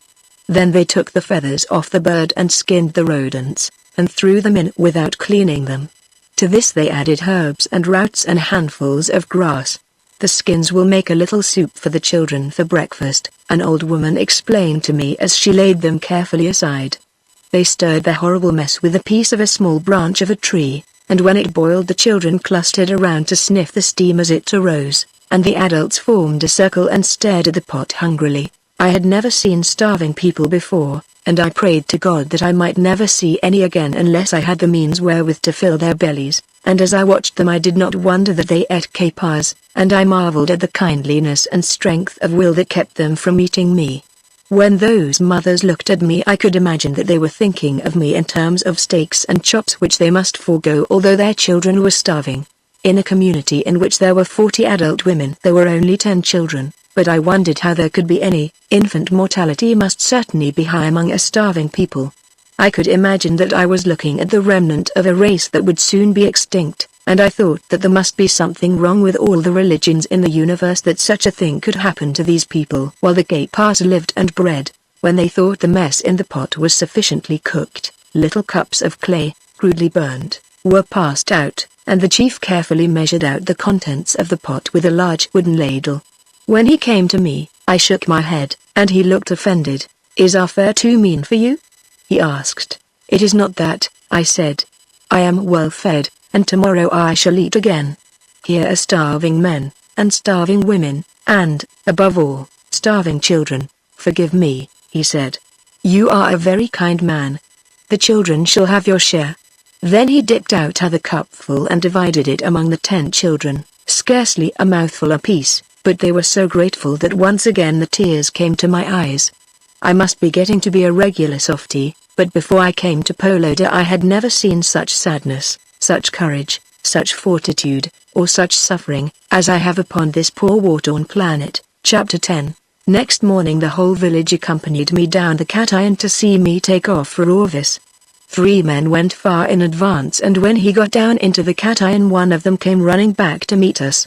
I could see that he was very much excited, and he was motioning to us to be silent. "There is a Kapar at your ship," he said, in a whisper. "Let me go ahead," I said to the chief. "There will probably be shooting. We should have brought the guns," he said. "Why did I not think of that?" And he sent 3 men scurrying back to get them.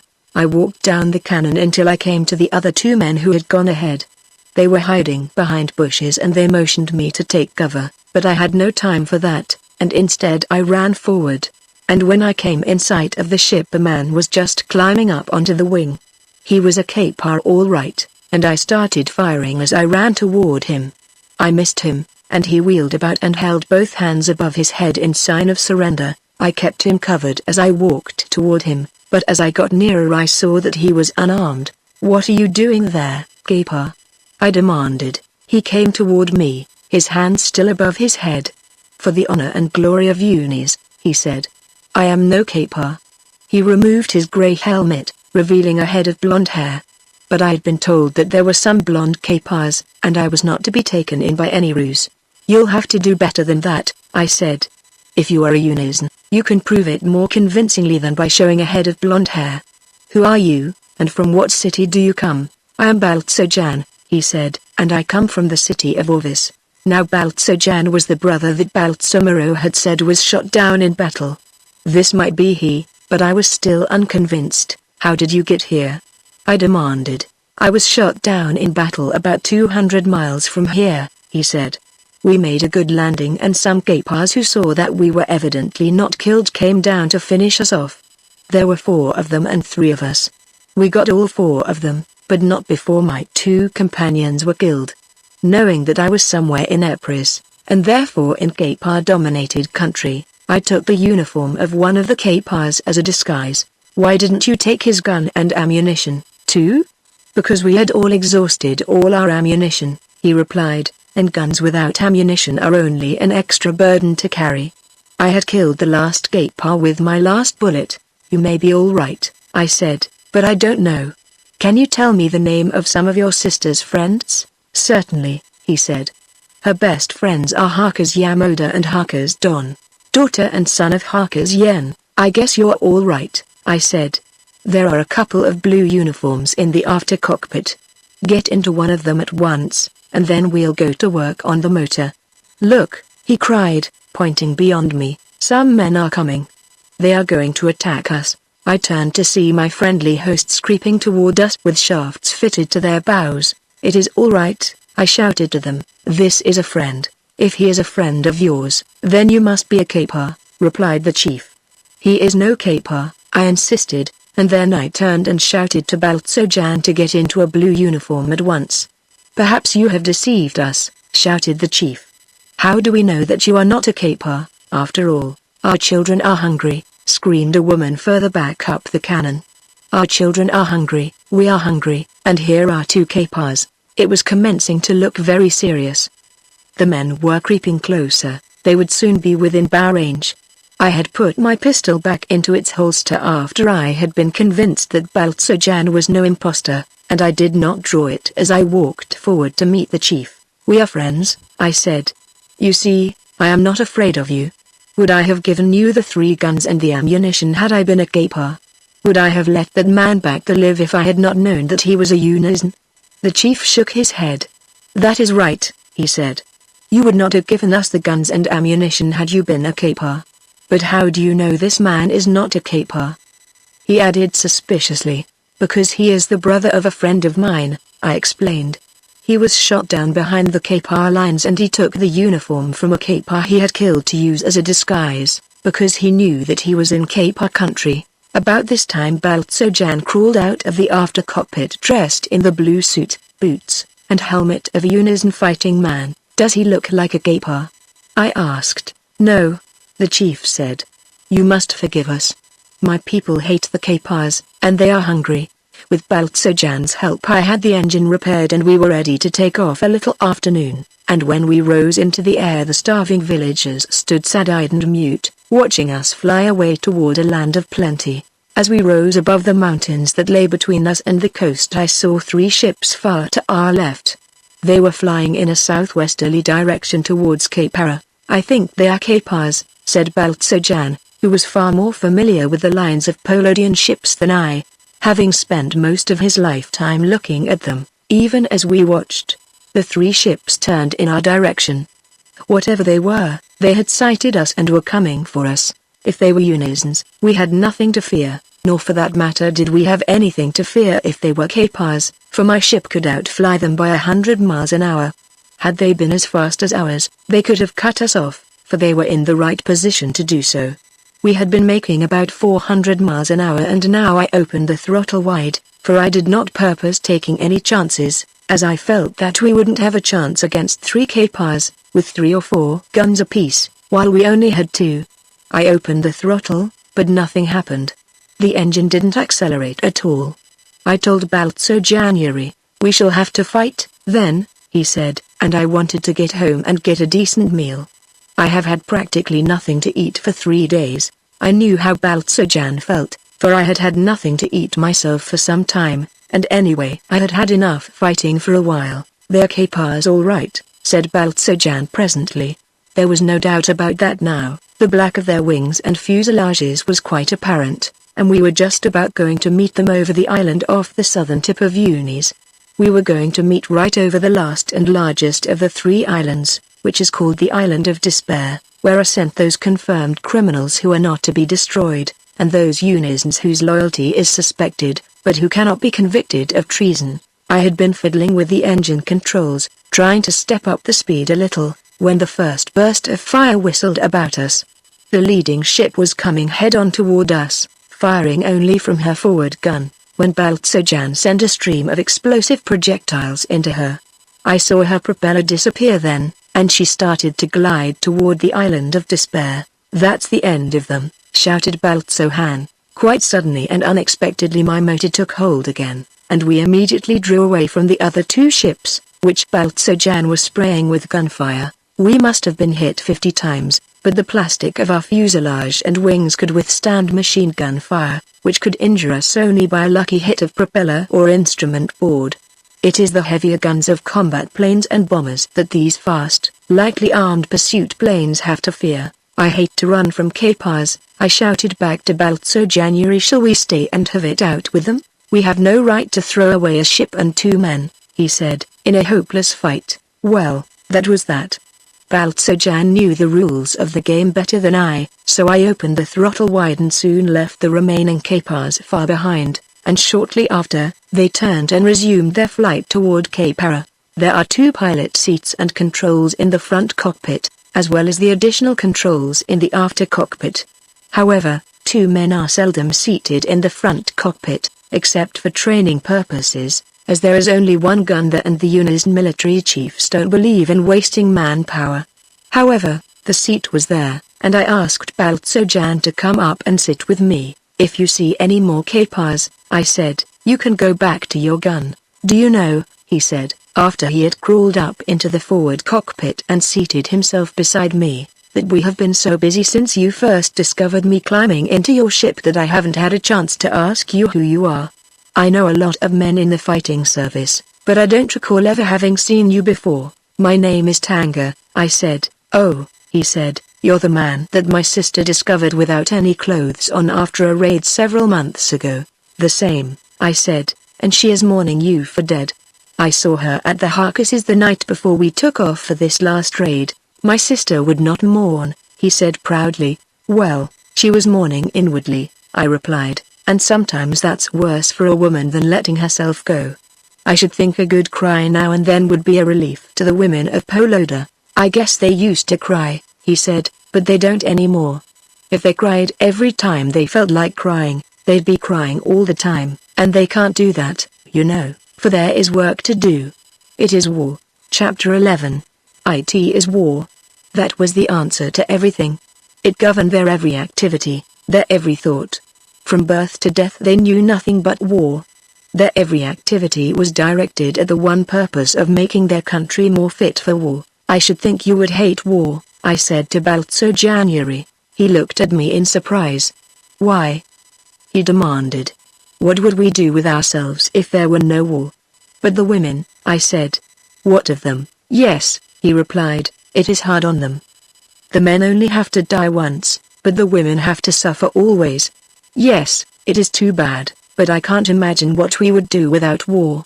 You could come out in the sunshine, for one thing," I said, "and you could rebuild your cities, and devote some of your time to cultural pursuits and to pleasure.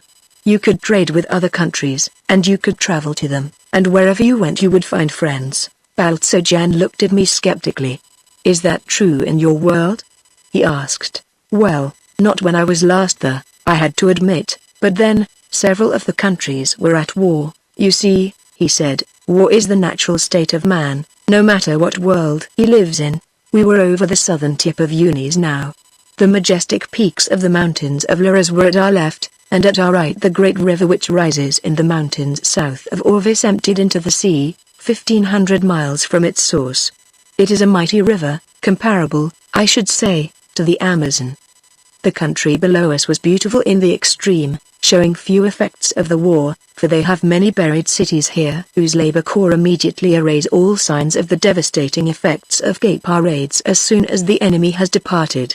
Green fields stretched below us in every direction, attesting the fact that agriculture on the surface still held its own against the Gepars on this part of the continent. But I knew at what a price they raised their crops, with low-flying Gepar planes strafing them with persistent regularity, and bombers blasting great craters in their fields. But from high above this looked like heaven to me, and I wondered if it were indeed for me the locale of that afterlife which so many millions of the people of my world hope and pray for. It seemed to me entirely possible that my transition to another world was not unique, for in all the vast universe there must be billions of planets, so far removed from the ken of Earthmen that their existence can never be known to them. I mentioned to Baltzojan what was passing in my mind, and he said, "Our people who lived before the war had a religion, which taught that those who died moved to Uvala, one of the planets of our solar system which lies upon the other side of Amos.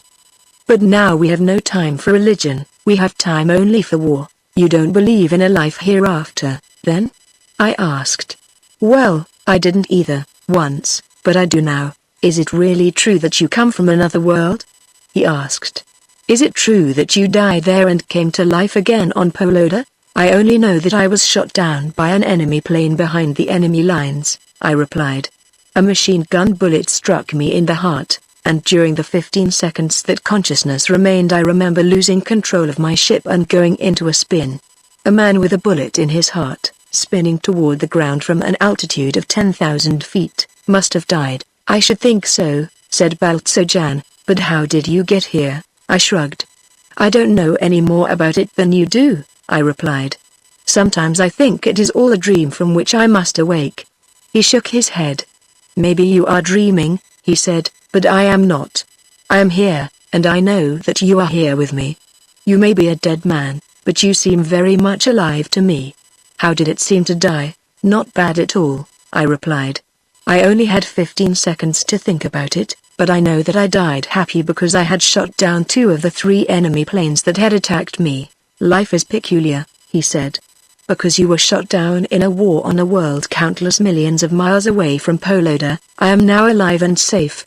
I can't help but be glad, my friend, that you were shot down." It was a quiet day over Unis. We reached the mountains south of Orvis without sighting a single enemy plane, and after crossing the mountains I dropped to within about 100 feet of the ground. I like to fly low when I can, it breaks the monotony of long flights, and we ordinarily fly at such tremendous altitudes here that we see very little of the terrain. As we dropped down I saw something golden glinting in the sunshine below us. "What do you suppose that is down there?" I said to Baltzojan, banking so that he could see it. "I don't know," he said, "but it looks amazingly like a woman lying there, but what a woman would be lying out in the open for, so far from the city, I can't imagine." "I am going down to see," I said. I spiraled down, and as we circled over the figure I saw that it was indeed a woman, lying upon her face, an unmarried woman, I knew, for her suit was of golden sequins. She lay very still, as though she were asleep. I put the plane down and taxied up close to her. "You stay at the controls, Baltzojan," I said, "for one must always think of Gepars and be ready to run, or fight, or hide." I dropped to the ground and walked over to the still form. The girl's helmet had fallen off, and her mass of copper-red hair spread over and hid that part of her face which was turned up.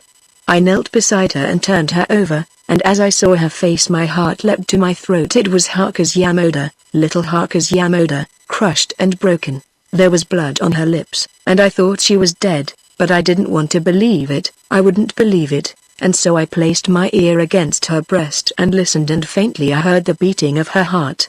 I lifted the little form in my arms, then, and carried it to the ship. "It is Haku's Yamoda," I said to Baltzojan, as I passed her up to him. "She is still alive. Put her in the after cockpit." Then I sprang to the wing of the ship and told Baltzojan to take the controls and bring the ship in. I got in with Haku's Yamoda and held her in my arms as gently as I could, while the ship bumped over the rough ground during the takeoff. I wiped the blood from her lips. That was all I could do, that and pray. I had not prayed before since I was a little boy at my mother's knee. I remember wondering, If there were a God, if he could hear me, so very far away, for I had always thought of God as being somewhere up in our own heaven. It was only a matter of 15 or 20 minutes before Baltsojan set the ship down outside of Orvis and taxied down the ramp to our underground airdrome. There are always fleets of ambulances at every airdrome, for there are always wounded men in many of the ships that come in. Also, close by is an emergency hospital, and to this I drove with Hakas Yamoda. After telling Baltsojan to notify her father, the surgeons worked over her while I paced the floor outside. They worked very quickly and she had only just been carried to her room when Hakas Yen, and Don, and Yamoda's mother came. The four of us stood around that silent, unconscious little form lying so quietly on her cot. "Have you any idea how it happened?" I asked Hakas Yen. He nodded. "Yes," he said, "she was on an outing with some of her friends when they were attacked by Kapars. The men put up a good fight and several of them were killed. The girls ran, but a Kapar overtook Yamoda and carried her away. She must have jumped from the plane," said Don. "Planes," said Yamoda's mother bitterly. "Planes. The curse of the world. History tells us that when they were first perfected and the men first flew in the air over Poloda, there was great rejoicing, and the men who perfected them were heaped with honors. They were to bring the peoples of the world closer together. They were to break down international barriers of fear and suspicion. They were to revolutionize society by bringing all people together, to make a better and happier world in which to live. Through them civilization was to be advanced hundreds of years, and what have they done? They have blasted civilization from 9/10 of Poloda and stopped its advance in the other 10th. They have destroyed 100,000 cities and millions of people, and they have driven those who have survived underground, to live the lives of burrowing rodents. Planes. The curse of all times. I hate them. They have taken 13 of my sons, and now they have taken my daughter.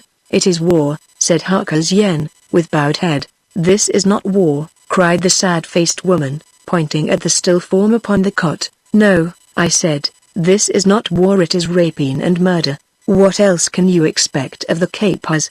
demanded Hakas Don. "But for this they shall pay, for this they shall pay," I, too, swore. Then the surgeons came in and we looked at them questioningly. The senior surgeon put his hand on the shoulder of Yamoda's mother and smiled. "She will live," he said. "She was not badly injured. Yes, planes used in war are a curse to humankind, but thanks to a plane Baltsomaro's brother had been returned to her, and little Yamoda would live." Listen. The sirens are sounding the general alarm. Part 2, Tanga returns. Forward. Naturally, my imagination has been constantly intrigued by speculation as to the fate of Tanga, since his unseen, perhaps ghostly, fingers typed the story of his advent upon Poloda, that mysterious planet some 450,000 light-years from Earth, typed them upon my own machine one midnight while I sat amazed, incredulous, and fascinated, with my hands folded in my lap. His story told of his death behind the German lines in September 1959, when he was shot down in a battle with 3 Messerschmitts, and of how he had found himself, alive, uninjured, and as naked as the day he was born, in another world. I hung upon every line that he wrote, his description of the underground city of Orvis with its great buildings that were lowered deep beneath the surface of the ground when the Kapar bombers flew over by thousands to drop their lethal bombs in the Great War that has already lasted more than 100 years. I followed his adventures after he became a flyer in the Air Corps of Unis, the Polodan country of his adoption. I grieved with him at the bedside of little Hakas Yamoda, and there were tears of relief in my eyes, as there must have been in his, when the surgeons announced that she would live. And then the last line that he typed, "Listen. The sirens are sounding the general alarm." That was all. But I have sat before my typewriter at midnight many a night since that last line was typed by unseen hands. I have wondered if Tanga ever came back from the battle to which that general alarm called him, or if he died a second death and, perhaps, a final one. I had about given up my midnight vigils as useless, when one night recently, shortly before midnight, I was awakened by a hand upon my shoulder. It was a moonlight night. The objects in the room were faintly visible, yet I could see no one. I switched on the reading light at the head of my bed. Other than myself there was no one in the room, or at least no one I could see, and then I heard and saw the space bar of my typewriter moving up and down with something that seemed like a note of urgency. As I started to get out of bed, I saw a sheet of typewriter paper rise from my desk as though endowed with life and place itself in the typewriter. By the time I reached my desk and sat down before the machine, those ghostly fingers had already started to type the story which you are about to read. Tanga had returned. Chapter 1.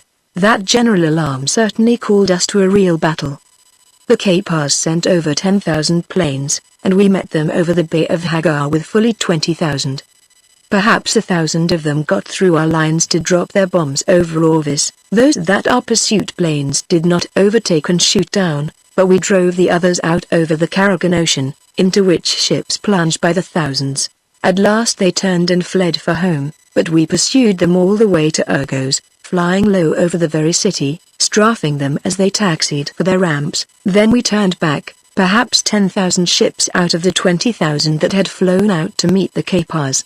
We had lost 10,000 ships and perhaps 50,000 men, but we had practically annihilated the Kapar fleet and had saved Unis from a terrific bombing, and on the way back, we met a few straggling Kapars returning, shooting down every last one of them. Once more all 3 of my gunners were killed, while I came through without a scratch.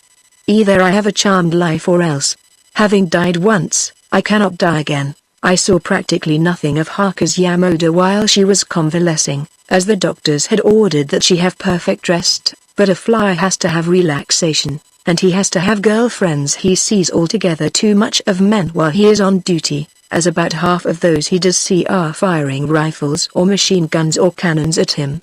It is a nerve-wracking business, and the majority of us are always on edge most of the time when we are on the ground. It is a strange thing, but that restlessness and nervousness seem to leave me when I am in the air, and of course when you are in battle, you haven't time to think of such things. There was a girl working in the office of the Commissioner for War, whom I had seen and talked to many times. She was always exceedingly pleasant to me, and as she seemed a nice sort, intelligent and witty, I finally asked her to have dinner with me. We had a mightily pleasant evening together, and after that I saw a great deal of her when I was off duty. She liked to get me to talk about my own world, way off the so far beyond Canapa. Once, after we had been going together for some time, Morga Sagra said she couldn't understand why it was I was so loyal to Unis when I hadn't been born there and had no relations, even, on the planet. Suppose you had come down in Kapara, she asked, instead of in Unis? I shrugged. I don't like to think of it, I said. I am sure that I never could have fought for and been loyal to the Kapars. What do you know about them? She asked, except what we Unisans have told you. And naturally, we are biased. As a matter of fact, I don't think they are a bad sort at all, and their form of government is based upon a much more enduring concept than ours. Just what do you mean? I asked. It is based on war, said Morga Sagra, and war is the natural state of the human race. War is their way of life. They are not always thinking of peace as are we. You wouldn't like peace? I asked. No. She exclaimed, I should hate it. Think of having to associate with men who never fought. It would be disgusting. If I were a man, I would join the Kapars, for they are going to win the war eventually. That is a very dangerous thing to say, Morga Sagra, I told her. I'm not afraid to tell you, she said, you are no Unis. You owe no more allegiance to Unis than you do to Kapara. Listen, Tanga, don't be stupid. You are an alien here, you have made a good record as a fighter, but what can it get you? Nothing. You will always be an alien, who can do no more than fight for Unis and probably get killed in the long run. Well, and what do you want me to do? Stop fighting? No, she said, leaning close to me and whispering, I want you to go to Kapara and take me with you. You and I could go farther with the Unis and military secrets we could take with us. I was immeasurably shocked, but I did not let her see it. The little fool was a traitor, and if she had thought that I was greatly shocked by what she had said, she would be afraid that I might turn her into the authorities. If she would turn against Unis for no reason whatsoever other than a perverted admiration for the Kapars, she certainly wouldn't hesitate to turn against me if she had reason to fear me. She was right, I'm an alien here. Any lie that she could make up might be believed. You take me by surprise, Morgasagra, I said. I had never thought of such a thing. I don't believe that it could be done. The Kapars would never accept me. After that she evidently thought that I could be won over easily, for she told me that she had long been in touch with Kapar sympathizers in Orvis and knew 2 Kapar secret agents well. I have discussed this matter with them, she said, and they have promised me that you and I will be treated like kings of old if we can get to Urgos. That's the capital of Kapara, she added. Yes, I know, I told her. I have been there. You have? She exclaimed. Yes, to drop bombs on it. It would be amusing to go there now to live, and have my old comrades in arms dropping bombs on me. Then you'll go? She asked. Let me think it over, Morgasagra, I said. This is not something that a man can do without thought. So we left it that way, and the next day I went to the Commissioner for War and told him the whole story, and I didn't have even a single qualm of conscience for betraying Morgasagra. She was a traitor and she tried to make a traitor of me. While I am on Poloda, Eunice will be as dear to me as my own United States of America. I wear the uniform of our fighting force. I have been well treated. My friends are here. They trust me, as do my superiors and my fellow fighters. I could never betray them. The Commissioner for War is a crusty old fellow, and he almost blew up like one of his own bombs when he learned that a Kapar agent was employed in his department. She'll be shot tomorrow. He exploded, and then he thought a moment and calmed down. Maybe it would be better to let her live, he said. Maybe we can use her. Come with me. He took me to the Elgin High's office and there he had me repeat what I had told him. It is too bad, said the Elgin High. I knew her father well. He was a brave officer. He was killed in battle when she was a little baby. I hate to think of ordering his daughter destroyed, but I suppose there is no other way. I have another way, said the Commissioner for War. I suggest that if Tanga will accept the mission, we let him accede to Morgasagra's proposition. As you know, the Kapars are supposed to have perfected a power amplifier which will permit them to fly to great distances from Poloda, possibly to other planets. I have heard you say that you wished that we could get the drawings of this new amplifier. He turned to me.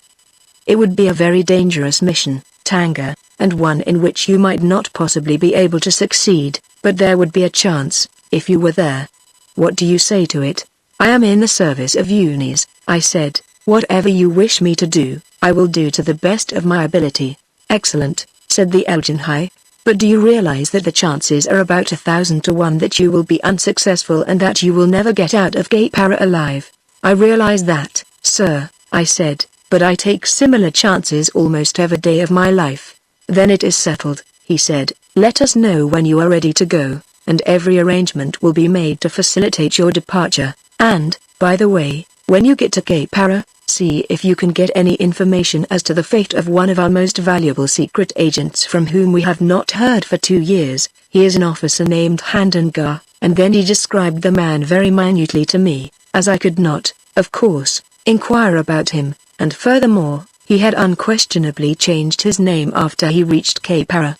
The two then gave me certain military information to report to the Kapars, information they were perfectly willing to trade for a chance to get the secret of the amplifier. I wondered just why they were so anxious to obtain the secret of this power amplifier, and so I made bold to ask. To be perfectly frank, said the Elgin High, Eunice is tired of war, and we wish to send an expedition to one of the nearer planets, either Tonos or Antos, to see what conditions are there, and if they are better, eventually to transport all Unisans to one of these planets. What an amazing and stupendous project. It was staggering even to contemplate an heroic migration unparalleled in history. But if you get the secret, warned the Elgin High, you must destroy all copies of the plans you do not bring away with you, and destroy also all those who could reproduce them, so that the Kapars cannot follow. Our sole desire is to find some world free from war, and no world would be free from war if there were Kapars there. I saw Morgasagra again that evening. Well, she asked, have you made up your mind? Yes, I replied. I have come to the conclusion that you were right. I owe these people nothing, and if the Kapars are going to win this war, I might as well be on the winning side.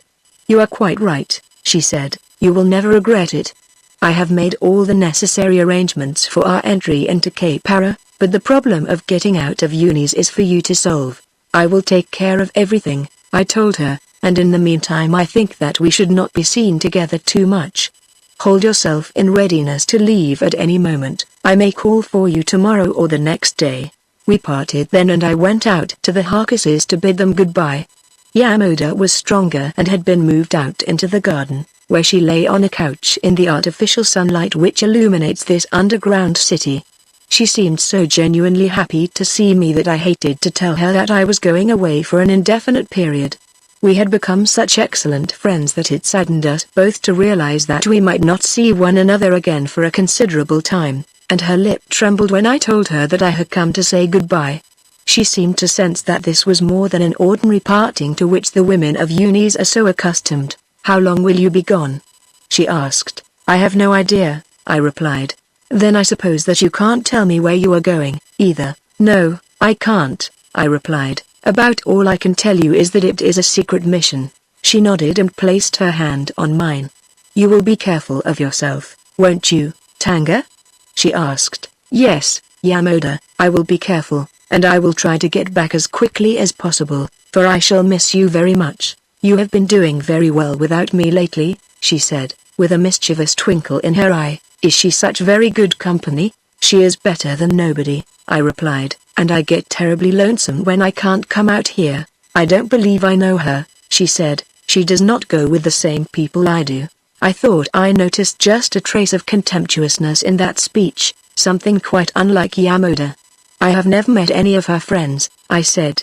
Just then Yamoda's mother came into the garden, and we talked of other things. They insisted on my staying to dinner. When I left, later in the evening, it was very hard for me to say goodbye to them all, for the Harkesses are my best friends in unis, and Don and Yamoda are just like brother and sister to me. In fact, their mother calls me her other son. Chapter 2. Early the following morning, I called on the Commissioner for War, and told him that I planned on leaving that day. I explained in detail the procedure I wished to follow to get Morgasagra out of office, and he told me that everything would be arranged in accordance with my plans. He then gave me a sheaf of military documents which I was to turn over to the Kapars as proof of my good faith and of my potential value to them. "You will need something to meet expenses while you are there," he said, and he handed me a heavy leather pouch. "As there is no longer any monetary medium of international exchange," he continued, "you will have to do the best you can with the contents of this pouch, which contains gold and precious stones. I shall immediately instruct your squadron commander that you have been ordered to make a reconnaissance flight alone and that the mission is a secret one. He is to see that no one is in the hangar between the 3rd and 4th hours afternoon, as it is my wish that no one sees you depart. During that time, you can smuggle in your co-conspirator, and now goodbye, my boy, and good luck. The chances are that I shall never see you again, but I shall remember you as one who died gloriously for the honor and glory of unis." That sounded altogether too much like an obituary, and I went away thinking of the little white cross somewhere in the Rhine Valley. If what I had been told about the Kapars were true, I would have no little white cross there, as my body would be shipped off to serve as food for some of their subjugated peoples working in slavery for them. I called on Sagra at the 3rd hour afternoon. "Everything is arranged," I told her, "and we shall be on our way within the hour." She had not smiled as she usually did when we met, and I noticed a certain constraint in her manner. Finally the cause of it came out, as she blurted, "What were you doing in conference with the Commissioner for War this morning? How did you think I was going to get out of office?" I demanded. "I had to work on the old chap a long time to get him to order me to make a reconnaissance flight alone." "I'm sorry," she said, "but this is dangerous business, and when one's life is constantly at stake, suspicion becomes almost an obsession." "I can well understand that," I said, "but if our mission is to be successful, we must trust one another fully." "I shan't doubt you again," she said, "but right now my nerves are on edge. I'm really terrified, for I don't see how you are going to get me out of the city, and if you are caught trying it, we'll both be shot." "Don't worry," I said, "just do as I tell you." We went out to my car then, and I had her get in the rear compartment, and when I was sure that no one was looking, I told her to lie down on the floor. Then I threw an old robe over her.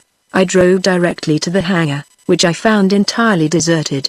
I drove as close to my ship as I could and then had Sagra crawl into the gunner's compartment in the belly of the fuselage. A moment later I had taxied up the ramp and taken off. Which way? I asked Sagra, over the communicating system. Northwest, she replied. When can I get out of here? I don't like it down here. In just a moment, I replied. By mutual agreement, Sagra had kept all of the plans covering our flight to Cape Para and our entry into that country to herself. My job had been to simply get the military secrets and get us out of Orvis. A small hatchway in the ceiling of the compartment in which Sagra was led to the rear gunner's cockpit, and when I told her to come up with me, she came through this hatchway and climbed over into the forward cockpit. Now, I said, you can tell me why we are flying northwest if we are going to Cape Para, which lies southwest of Unis. It's a long way around, I know, she said, but it's the only way in which we can eventually enter Cape Para in a Cape Ara plane.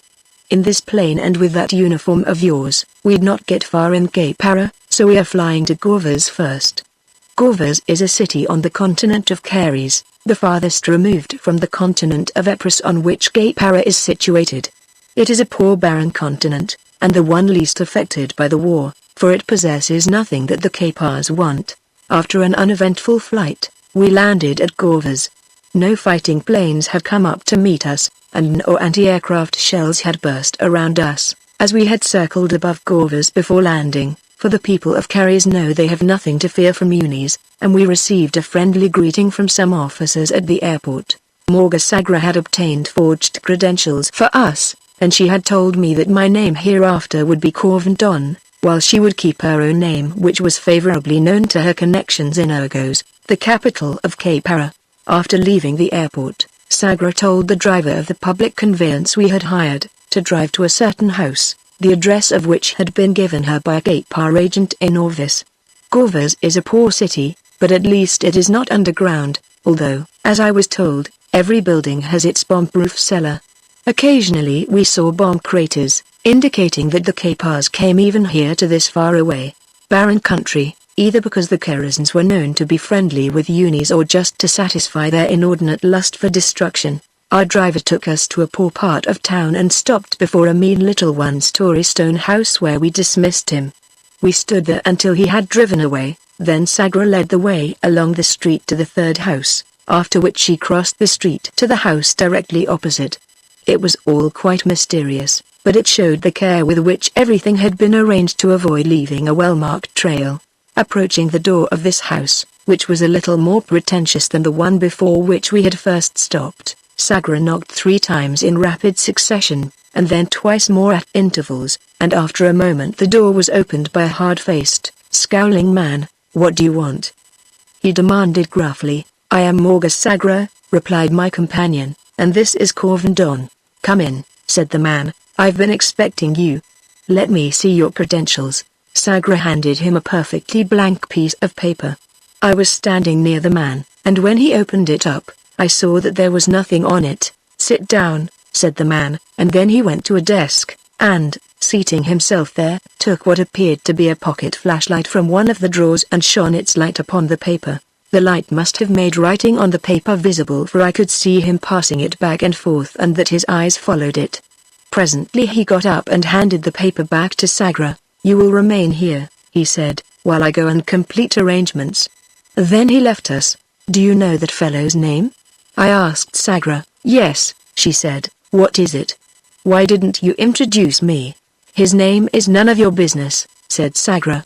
"You must learn not to ask questions, Corvendon. However, just to satisfy your curiosity, I don't mind telling you that his name is Gompf." "What a beautiful name," I said. "But as far as I am concerned you needn't have told me what it was.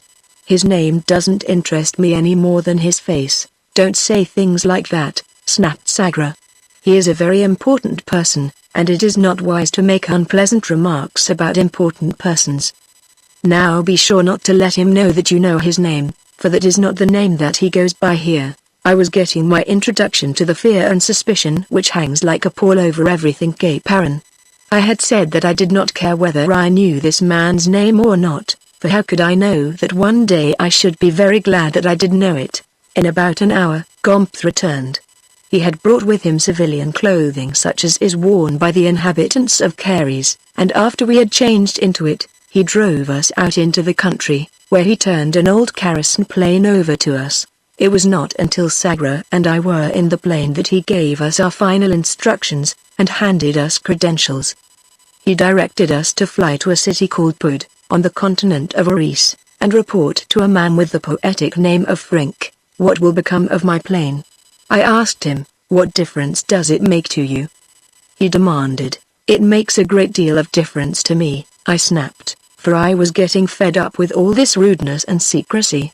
"I expect that, unquestionably, I shall be sent on missions to unis, and if I am, I shall need my plane and my uniform." He eyed me suspiciously before he replied. "How could you ever return to unis without being destroyed as a traitor?"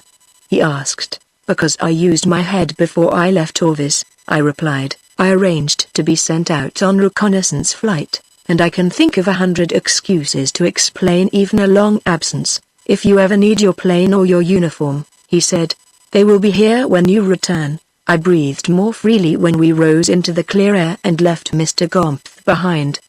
His was a most depressing personality. His conversation gave the impression that he was snapping at you like an ill-natured dog, and not once while we were with him had he smiled. I wondered if all the Kapars were like that. In Pud we found Frink by the same devious means that we had arrived at the house of Gompf, only here there was a slight difference. We were allowed to call Frink by name, because Frink was not his name.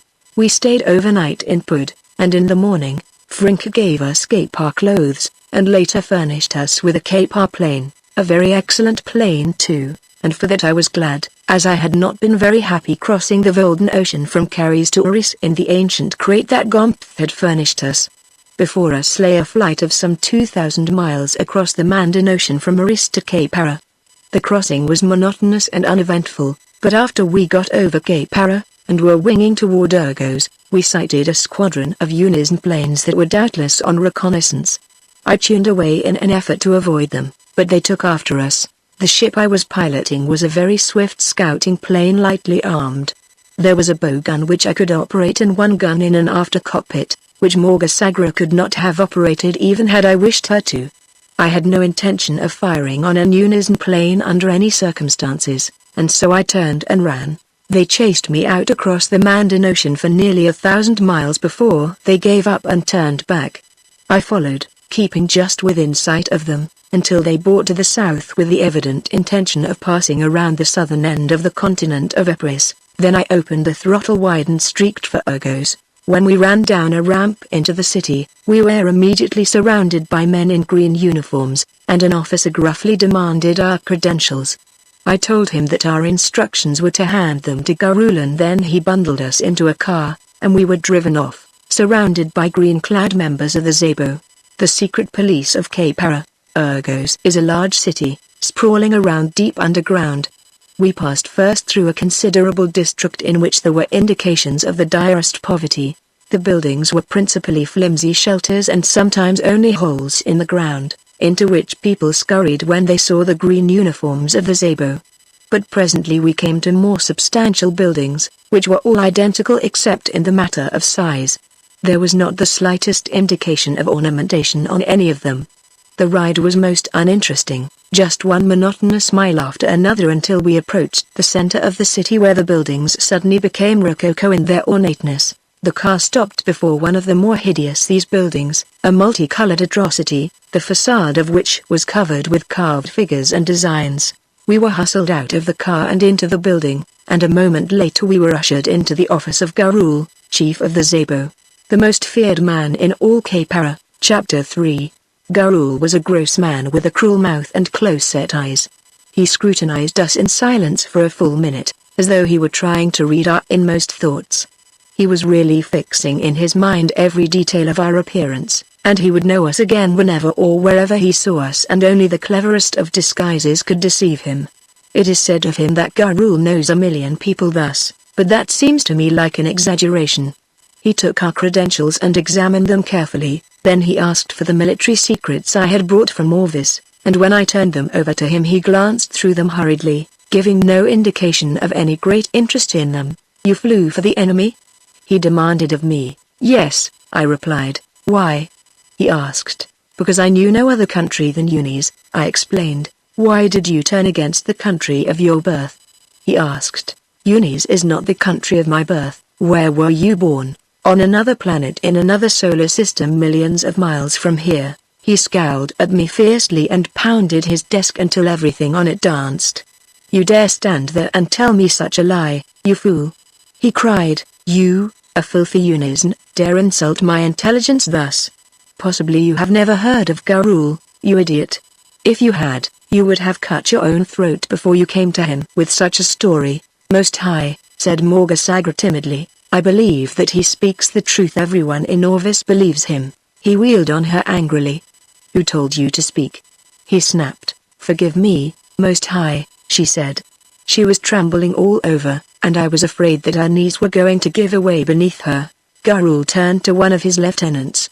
Have them searched and then lock them up, he ordered, and that was the end of our reception in Kapar, where they were going to receive us with open arms and load us with honors. My gold and jewels were taken from me, and Morgasagra and I were locked up in a cell in the basement of the Zabo headquarters. Our cell was nothing but an iron cage, and I could see corridor after corridor of them closely packed together, and all of them appeared to have occupants, sometimes 6 or 8 people jammed into a cage scarcely large enough for 2. Most of our fellow prisoners whom I could see sat dejectedly on the stone floor of their cages, their heads bowed upon their chests, but there were others who gibbered and screamed, those whom torture and confinement had driven mad. When the screaming annoyed a guard too much, he would come down to the cage and turn a hose upon the screaming inmate. From the first hour that we were there, for a solid hour, one of the poor creatures screamed incessantly. One guard after another turned the hose on him, but still he screamed. Finally the head keeper came in, an officer covered with gold braid, medals, and brass buttons. He walked up to the maniac's cage and deliberately shot him through the heart. He did it as casually as one might swat a fly, and then he walked away without a backward glance. You must be very happy, I said to Morgasagra. What do you mean? She whispered. You are in your beloved Kapara at last, surrounded by your dear friends. Hush, she cautioned, someone will hear you. Why should I hush? I asked. Don't you want them to know how fond you are of them? I am fond of them, she said. This is all a terrible mistake, but it is your fault. You never should have told that story to Garul. You wouldn't want me to lie to the Most High, would you? You must not use that tone of voice when you speak of anyone here, she whispered. The first thing you know, you'll get us both beheaded. We were kept in that vile hole for a week, and almost every waking hour we expected to be taken out and destroyed. Morgasagra was virtually a nervous wreck when, at last, they did come for us. Sagra was so weak from fright that the guards had to support her as we were led along a corridor. Finally one of them said to her, You have nothing to fear, you are going to be released. At that Sagra collapsed completely and sat down on the stone floor. The guards laughed and picked her up and practically carried her the rest of the way. They were still carrying her when I was hustled off down another corridor. They took me from the building through a rear doorway and put me into what looked like a big green moving van. It was so filled with humanity that they had to push me in and then slammed the doors on me quickly before I fell out. There was an iron-barred window in front, and a guard with a rifle in his hand sat facing it. As soon as the doors were closed and locked, the truck started off, the human load swaying to and fro, trampling on each other's toes and cursing beneath its breath. That was a ride to be long remembered for its discomforts. The heat from the men's bodies became absolutely oppressive, and the air so foul that one could scarcely breathe. The vehicle moved at a high rate of speed. How long we were in it, I do not know, but I should imagine about 2 hours, because it seemed like 10, but at last it stopped and turned around and was backed up to stop again. Then the doors were opened, and we were ordered out. I saw before me a very large enclosure, surrounded by a high wire fence. There were open sheds along 2 sides. There were several hundred men in the enclosure, and they were all dressed alike in black clothes with big white numbers across the front and back. I didn't have to be told that I was in a prison camp. There was sort of an office by the gate where we were taken from the truck, and here our names were entered in a book and we were given prison uniforms and numbers. Then we were ordered into the enclosure with the other prisoners. They were a filthy, emaciated lot with the most hopeless expressions I have ever seen on human faces. When I had been taken from my cell, I had felt that I was going to be beheaded, but I could conceive that this was infinitely worse. I had asked the officer who had checked us in why I was being imprisoned and for how long, but he had just told me to shut up and speak only when I was spoken to. This was a work camp, and when I say work, that doesn't half describe it. We were usually employed on the hardest kind of manual labor for 16 hours a day. There was 1 day of rest in every 10, it had been upon one of the rest days that I had arrived. There were both men and women in the camp, and they came from nearly every country of Poloda. We were treated just like animals. The prison clothes they gave us had to last a year, and we only had the one suit in which we worked and slept. Most of the men, and women too, were in nothing but rags. The food that was given us was indescribable. It was thrown into troughs twice a day just as food is given to hogs. Men and women both were insulted, beaten, kicked, often killed. We were not allowed to use names even among ourselves, just our numbers. Day and night, guards patrolled just outside the wire fence, and if they saw prisoners talking, they yelled at them to stop, and sometimes they came inside and beat them. Nevertheless, we did talk, for it was hard to stop us after dark, and finally I made a few friends. There was one who said that he came from Orvis, with whom I became quite friendly, although I knew it was dangerous, as the Kapars planted many spies in these camps. Finally, however, I came to the conclusion that this Tunzo Boar was all right, and so I asked him if he knew a man named Handengar. Immediately he was all suspicion. "No," he said, "I don't know anyone by that name." "Why do you ask?" "I have a message for him," I replied. "From whom?" he asked. "From a friend in Orvis." "Well, I don't know any Handengar," he insisted, "and if he is here you may rest assured he is not known by that name." "I suppose not," I said, "but I certainly wish that I could find him, as I should like to deliver my message." I was sure that he was lying and that he did know Handengar, and that it was quite possible that the man might be in this very camp, but I saw that it was useless to pursue the question further, as it would only make Tunzo Boar all the more suspicious of me. We were worked very hard and were underfed. It seemed to me that the Kapars were very stupid. They need labor, yet they treat the men in labor camps so badly that the mortality rate is much higher than necessary. I noticed that the Kapars are always pressed for food, but they are extremely short-sighted to beat men to death for nothing or overwork them so they drop in their tracks, when these same men might be producing more food for them. The lot of the free workers is a little better, but not much. They are serfs, but they are not locked up in prison camps. However, they are overworked and treated cruelly, although many of them are native Kapars as well as peoples of conquered countries. The soldiers fare much better than the workers, and the members of the Zabo live well, for everyone is afraid of them. Even the army officers and those highly placed politically live little better, though they live off the fat of the land, if there is any fat in Kapara. After a week of hard labor and poor food, I was given an easy job, working in the garden of the officer in charge of the camp. An armed guard always accompanied me and remained with me while I worked. He did not abuse me, nor did any of the guards in the prison compound. I was even given good food occasionally from the officer's kitchen. I could not understand it, but I was afraid to ask any questions, but finally the guard himself volunteered some information. "Who are you, anyway?" he demanded. "I am No. 267 M 9436, I replied. "No," he said, "I mean, what is your name?" "I thought we weren't supposed to use any names," I reminded him. "If I tell you to, you can," he said. "Well, my name is Corvendon," I replied. "Where are you from?" "Orvis." He shook his head. "I can't understand it," he said. "Understand what?" I asked. "Why, orders have been given that you shall be treated so much better than the other prisoners," he explained, "and they come straight from Garul, too." "I'm sure I don't know," I replied, but I had an idea that it might be because Garul was still investigating me and might be coming to the conclusion that I could be of value to the Kapars. I knew perfectly well that I wasn't being treated this way because of any humanitarian reasons. Chapter 4. When the sky is not overcast, the Poloda nights are gorgeous in the extreme. There is a constant procession of planets passing across the heavens, following each other in stately procession throughout the night, and thus clear nights are quite well lighted, especially by the nearer planets.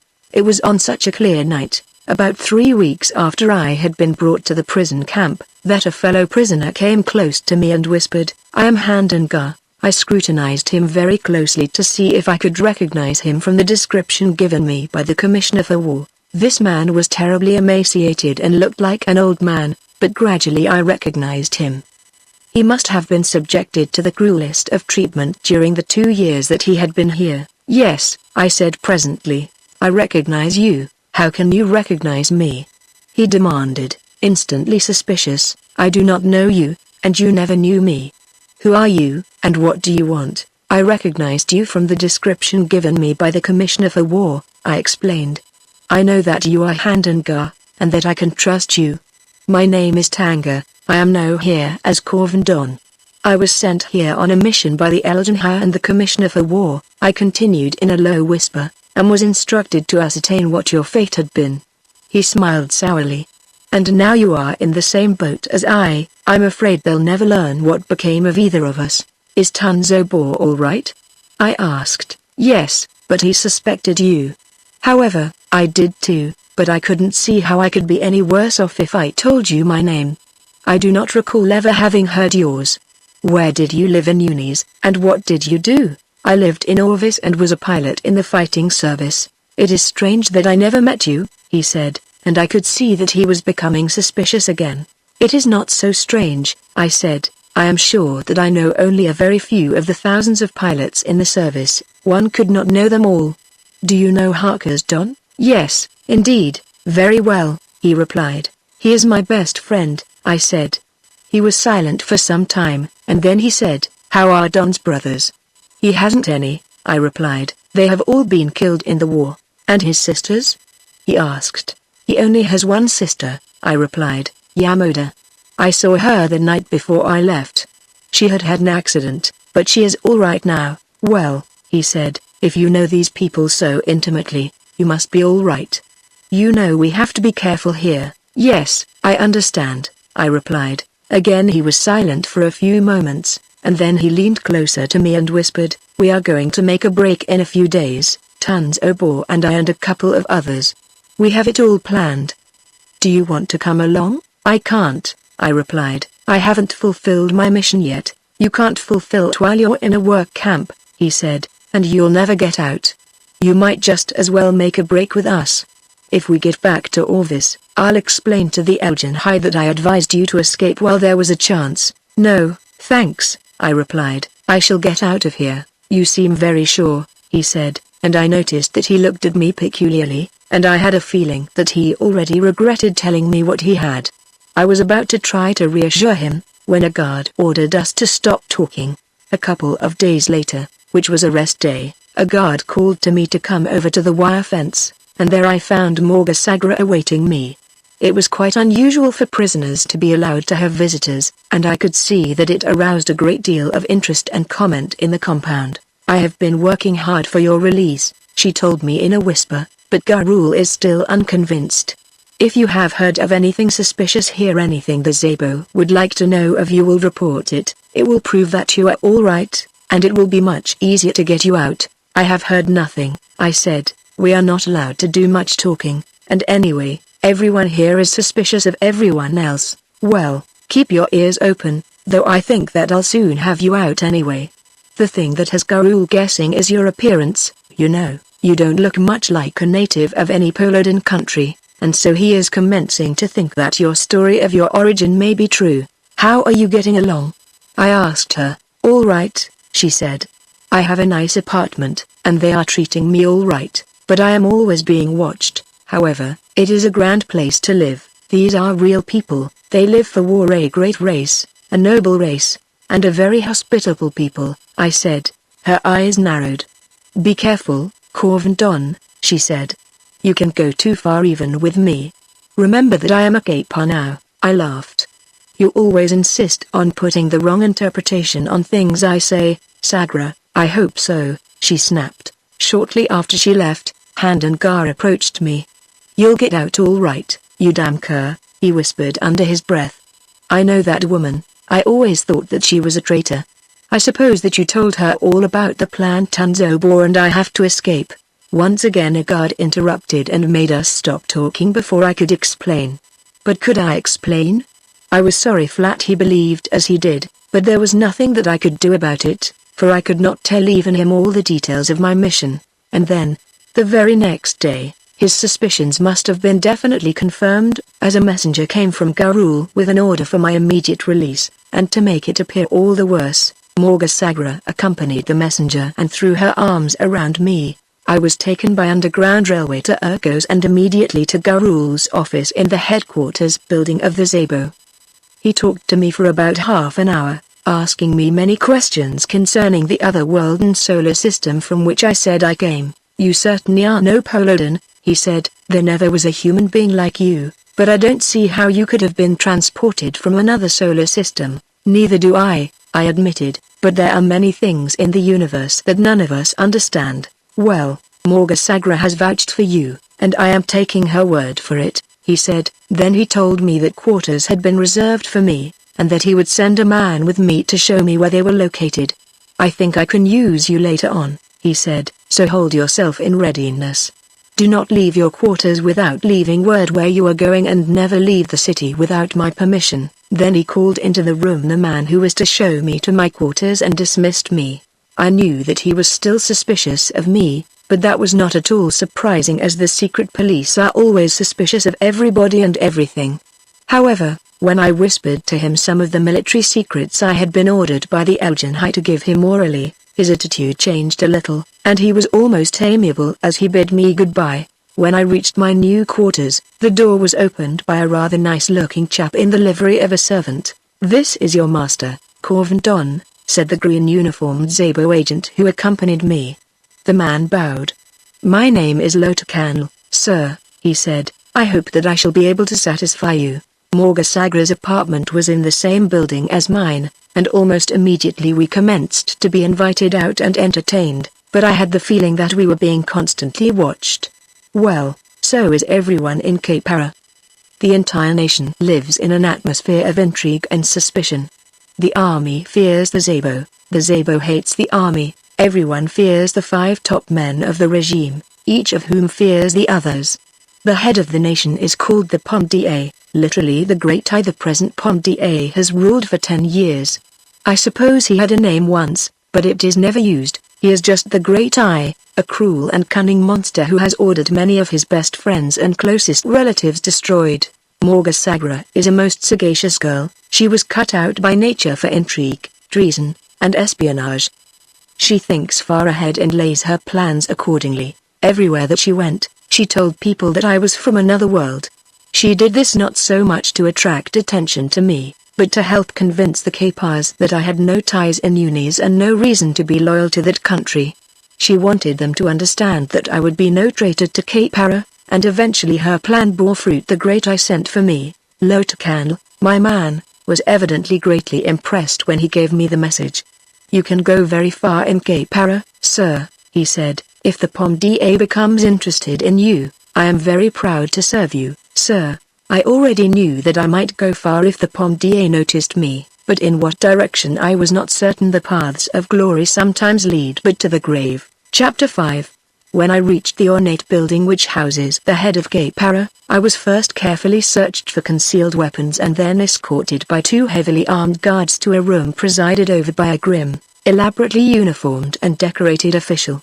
Here I waited for about half an hour, my 2 guards sticking close to me. Then the door at the far end of the room opened, and another officer appeared and called my name. The guards arose with me and escorted me to the door of an enormous chamber, at the far end of which a man sat behind a huge desk. The guards were dismissed at the doorway and told to wait, and 2 officers took their places and escorted me the length of the room into the presence of the Pomda. He is not a large man, and I think that he appears even smaller than he is because of his very evident nervousness, fear, and suspicion. He just sat and eyed me for what must have been a full minute before he spoke. His expression was venomous, seeming to reflect the deepest hatred, but I was to learn later that this expression was not reserved for anyone in particular. It was almost habitual with him, and this is understandable because his whole ideology is based on hate. So you are Corvin Don, the traitor?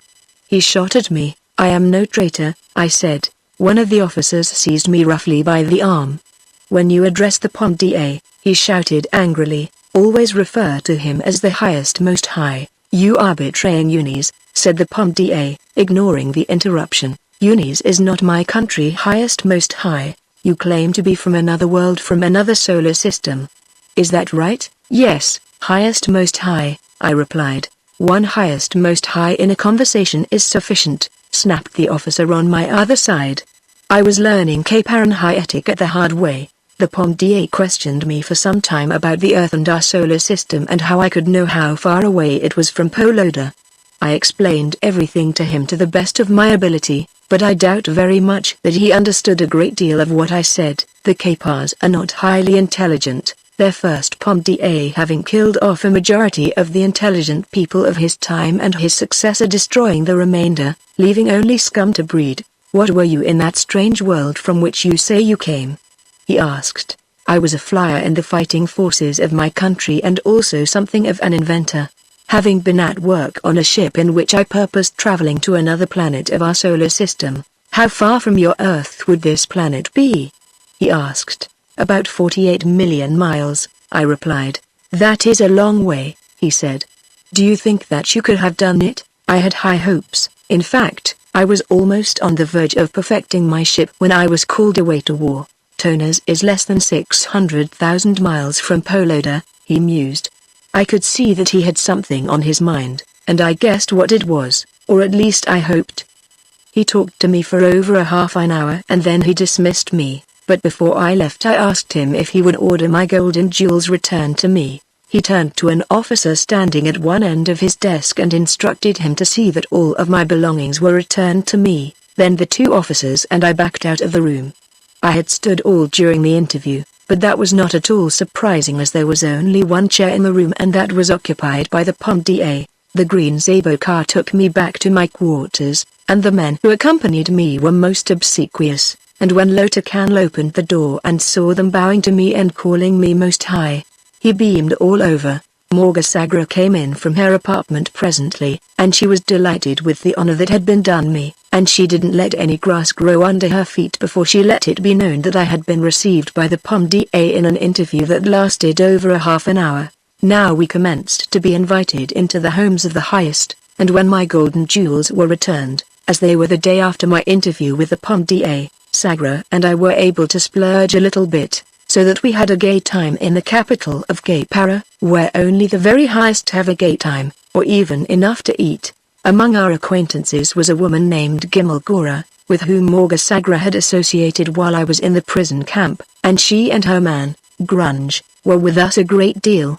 They were not married, but then no one in Gay-Para is married. Such silly, sentimental things as marriages were done away with nearly 100 years ago.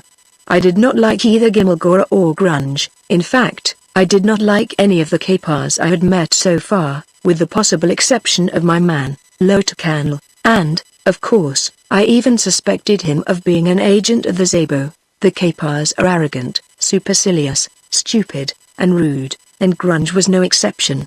I did not know what he did for a living, and, of course, I never asked, as I never showed the slightest curiosity about anything.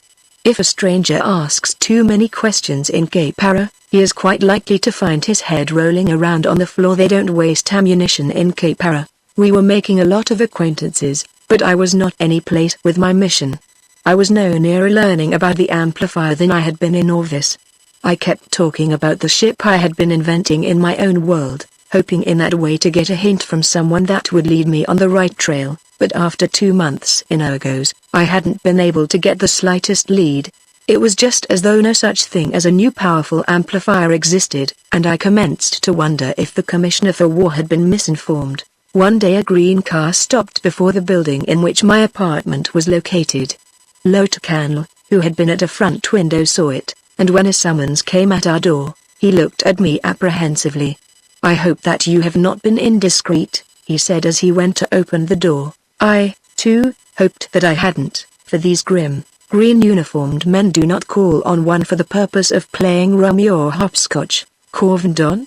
asked one of the men, looking at me. I nodded. "Yes, come with us." That was all, just like that. Come with us, just "Come with us." I came, and they whisked me away to that horrible building with the carved facade, where I was ushered into Garul's office. He gave me that venomous stare of his for about half a minute before he spoke. "Do you know what happens to people who have knowledge of crimes against the state and do not report them to the authorities?" he demanded. "I think I can guess," I replied. "Well, 4 men have escaped from the prison camp in which you were confined." "I do not see how that concerns me," I said. He had a large file of papers on the desk before him, and he thumbed through them. "Here," he said, "I find that on several dates you were found talking to Edgar and Tanzobor in whispers. That is the only way one may talk there," I replied. He thumbed through the papers again. "It seems that you were extremely familiar with Tanzobor from the time you entered camp. You were evidently very familiar with both of these men, although I find no record that you were particularly familiar with the other 2 who escaped." "Now," he shouted, "what were you whispering about?" "I was questioning them," I said. "Why?" he demanded. "I question whomever I can for such information as I may get. You see, I was in a Zabo in my own country, so it is natural for me to acquire all the information I can from the enemy." "Did you get any information?" "I think I was about to when Morgasagra came to see me. After that they wouldn't talk to me. Before Edgar escaped he told several prisoners that you were a spy from Unis." As he growled this out, Garul looked as though he would like to chop my head off himself. I laughed. "I told him that myself," I said. "He evidently wanted to get even with me for almost fooling him." Garul nodded. "An intelligent agent would have done that very thing," he said. "I am glad that you have been able to clear yourself, as this is the first bad report I have had concerning you." Then he dismissed me. As I walked slowly toward my apartment, just about a half a mile from the Zabo headquarters, I reviewed in my mind my interview with Garul, and I came to realize that he had exonerated me altogether too willingly. It was not like him. I had a feeling that he was still suspicious of me, and that he had done this to throw me off my guard that I might be more easily trapped if I were indeed disloyal. This conviction was definitely heightened before I reached my apartment.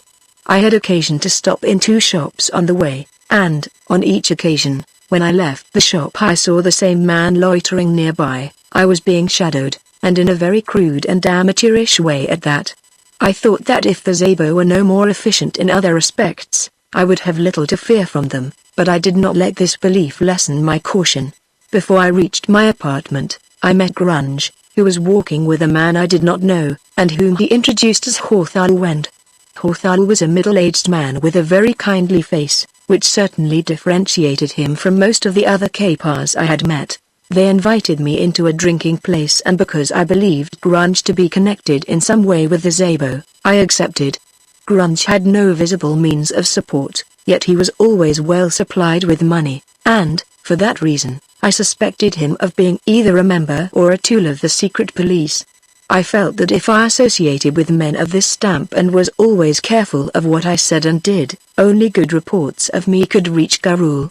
I also made it a point to try to never be alone with anyone and never to whisper. There is nothing that makes a member of the Zabo more suspicious than a whisper. Grunge and Horthalwend ordered wine. Grunge had to show a wine card in order to obtain it, and this strengthened my belief that he was connected with the Zabo, for only those who stand well with the government are issued wine cards. When I ordered a non-alcoholic drink, Grunge urged me to take wine, but I refused, as I never drink anything of the sort when I have an important duty to fulfill. Grunge seemed quite put out to think that I could not drink wine with him, and that convinced me that he had hoped that wine would loosen my tongue, a very moldy trick of secret police. I found Horthalwend as kindly in manner as in appearance, and I took quite a liking to him. Before I left him, he had extracted a promise from me that I would come and see him and his woman and bring Morgasagra with me. Little did I dream then what the death of this kindly man would mean to me. Chapter 6. The following evening, Sagra and I had dinner with Grunge and Gimmelgora, and during the course of the evening I mentioned Horthalwend and remarked that I had found him most intelligent and friendly. "I guess that he is intelligent enough," said Grunge, "but I find him a little too pleasant. That, to me, is an indication of sentimentality and softness, neither of which have any place in Kapar manhood. However, he stands very well with the Pomdier, and is, therefore, a safe man to know and cultivate, for our beloved Pomda is never wrong in his estimate of men. In fact, he is never wrong in anything. I could not help but think that if sentiment and intelligence had no place in Kapar manhood, Grunge was an ideal Kapar. Grunge's use of the word beloved might seem to belie my statement that he was without sentiment, but it was really only the fawning expression of a sycophant and connoted more of fear than love. I was constantly mentally comparing Kapars with the Unisons. Here in Kapar all is suspicion and fear of unseen malign forces that are all-powerful, fear of your next-door neighbor, fear of your servants, fear of your best friend, and suspicious of all during the evening. Sagra had seemed to stray. Grunge, on the other hand, was quite talkative and almost affable. He directed most of his conversation and elephantine wit at Sagra and was correspondingly disagreeable and sarcastic when he spoke to Gimmelgora. He was meticulously polite to me, which was unusual, as Grunge was seldom if ever polite to anyone of whom he was not afraid. We have much to be thankful for in the wonderful friendship that has developed between us, he said to me. It seems as though I had known you always, Corvendon. It is not often in this life that two men meet who may mutually trust each other on short acquaintance. You are quite right, I said, but I think one learns to know almost instinctively who may be trusted and who may not. I wondered what he was driving at, and I did not have to wait long to discover. You have been in Kapar for some time, now, he continued, and I suppose that some of your experiences could not have been entirely pleasant. For instance, the prison camp and the prison beneath the Zabo headquarters. Well, of course, freedom is always to be preferred to confinement, I replied, but I have sense enough to realize that every precaution must be taken in a nation at war, and I admire the Kapars for their efficiency in this respect. While I did not enjoy being confined, I have no complaint to make. I was well treated. If one may instinctively recognize a trustworthy friend, one may also instinctively recognize an unscrupulous enemy, and this I felt Grunge to be, for I was confident that he was attempting to cajole me into making some criticism that would incriminate me in the eyes of the Zabo. He looked a little crestfallen, but he said, I am glad to hear you say that. Just between friends, tell me in confidence what you thought of Garul. A highly intelligent man, well fitted for the post he occupies, I replied. Although he must have to contend with all types of criminals, scoundrels, and traitors, he appears to me to be fair and just, without being soft or sentimental. I was learning to talk like a Kapar and to lie like one too. As Sagra and I walked home that night, I asked her what had been troubling her, for she had not seemed herself at all. I am worried and frightened, she replied. Grunge has been making advances to me, and Gimmelgora knows it.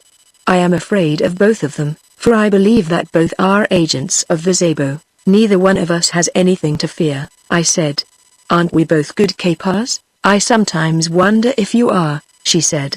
At first I may have been a little critical, I said, but that was before I understood the strength and beauty of their system.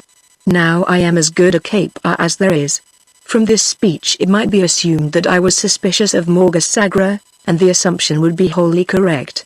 I was suspicious of Morga Sagra, of Grunge, of Gimmelgora, of Lotakanl, my man, in fact, of everybody.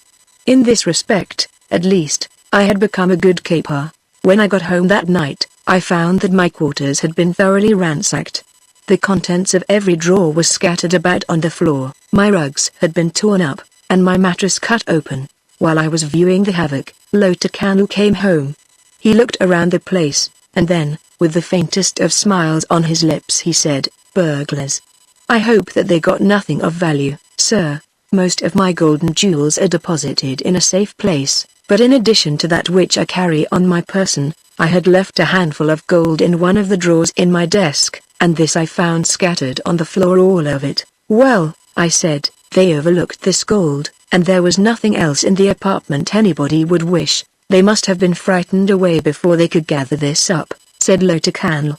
The little game that he and I were playing was almost laughable, for neither of us dared suggest the truth that the apartment had been searched by the police. "I am glad," he said, "that you had nothing of value here other than this gold." When I met Sagra the next day, I said nothing about the matter to her, for I had learned that no matter how often one's home is burglarized or even if his grandmother is taken at midnight and beheaded, he does not mention the occurrence to anyone, but Sagra was less reticent.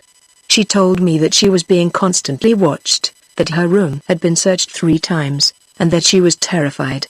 "I have a secret enemy," she said, "who is leaving no stone unturned to get me destroyed. Have you any idea who it is?" I asked. "Yes," she said, "I think I know. Gimmelgora." She nodded, and then she whispered, "And you must be careful of Grunge. He thinks that you are my man, and he would like to get rid of you."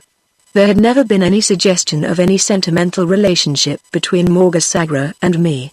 She had used me in order to get to Cape Para, and because we had been 2 strangers in a strange land, we had been constantly thrown together since. I know that she enjoyed my company, and I still found her witty and entertaining when she was not entirely preoccupied with the terror which now obsessed her. If ever a just retribution were being meted to a person, this was the instance.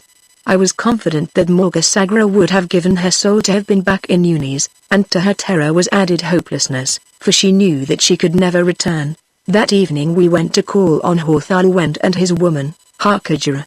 She was a heavy-minded, rather stupid woman, but evidently a good housekeeper and probably a good manager, which I judged Horthalwend needed, for he was evidently easygoing and careless. We talked about art, literature, music, the weather, and the wonders of Cape Para ideology, about the only safe subject for discussion in Cape Para, and even then we had to be careful. If one should by mistake express appreciation of some work of art or musical composition by a person in bad odor with the heads of the state or with a zabo, that was treason. During the evening, their 14-year-old son, Horthalgile, joined us. He was a precocious child, and I do not like precocious children. He was a loud-mouthed little egotist who knew it all, and he kept projecting himself into the conversation until he practically monopolized it. Horthalwend was evidently very proud of him and very fond of him. But once when he made a gesture as though to caress the lad, the boy struck his hand away. "None of that." He growled at his father, "Such maudlin sentimentality is not for Cape Ar men." "I am ashamed of you." Now, said his mother gently, "it is not wrong for your father to love you." "I do not wish him to love me," snapped the boy. "I only wish that he should admire me and be proud of me because I am hard.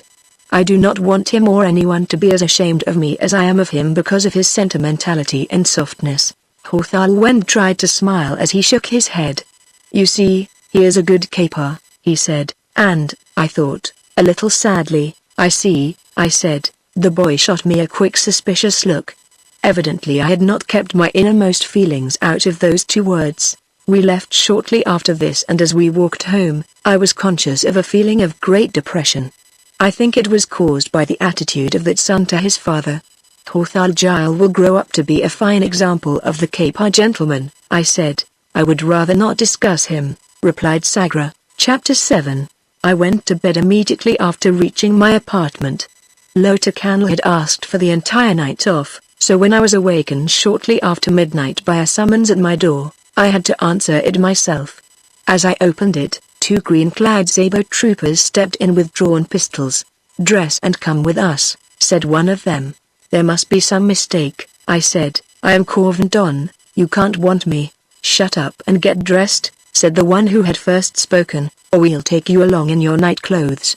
While I was dressing, I racked my brains trying to think what I had done to deserve arrest.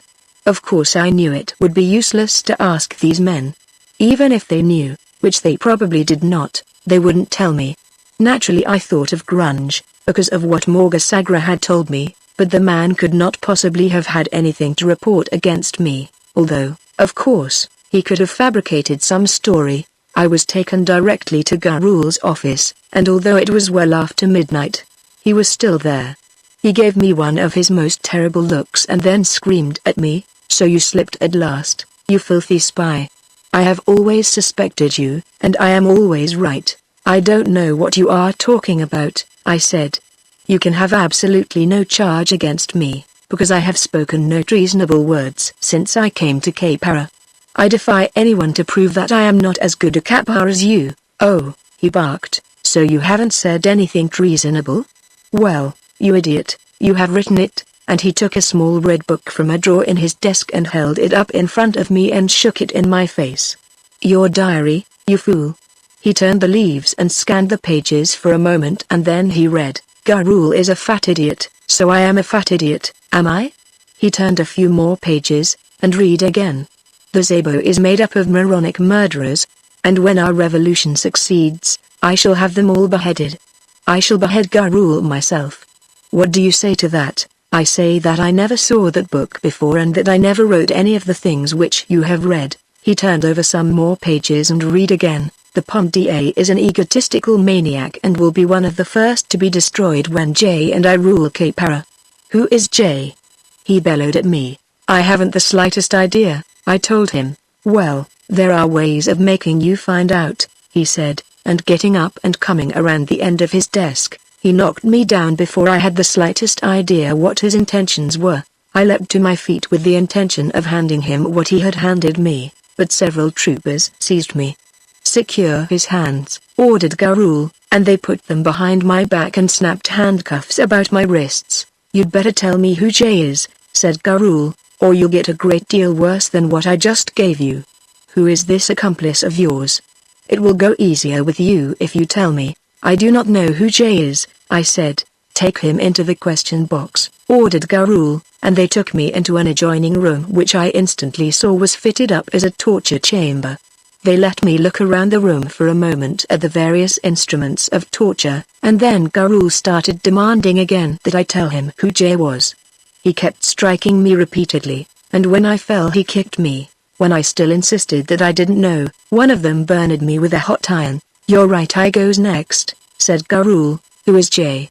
They worked on me for about an hour, and I was pretty nearly dead when they finally gave up. "Well," said Garul, "I can't spend all the rest of the night with this stubborn fool. Take him downstairs and behead him and let in the meantime he tells you who Jay is." Well, this was the end of my mission.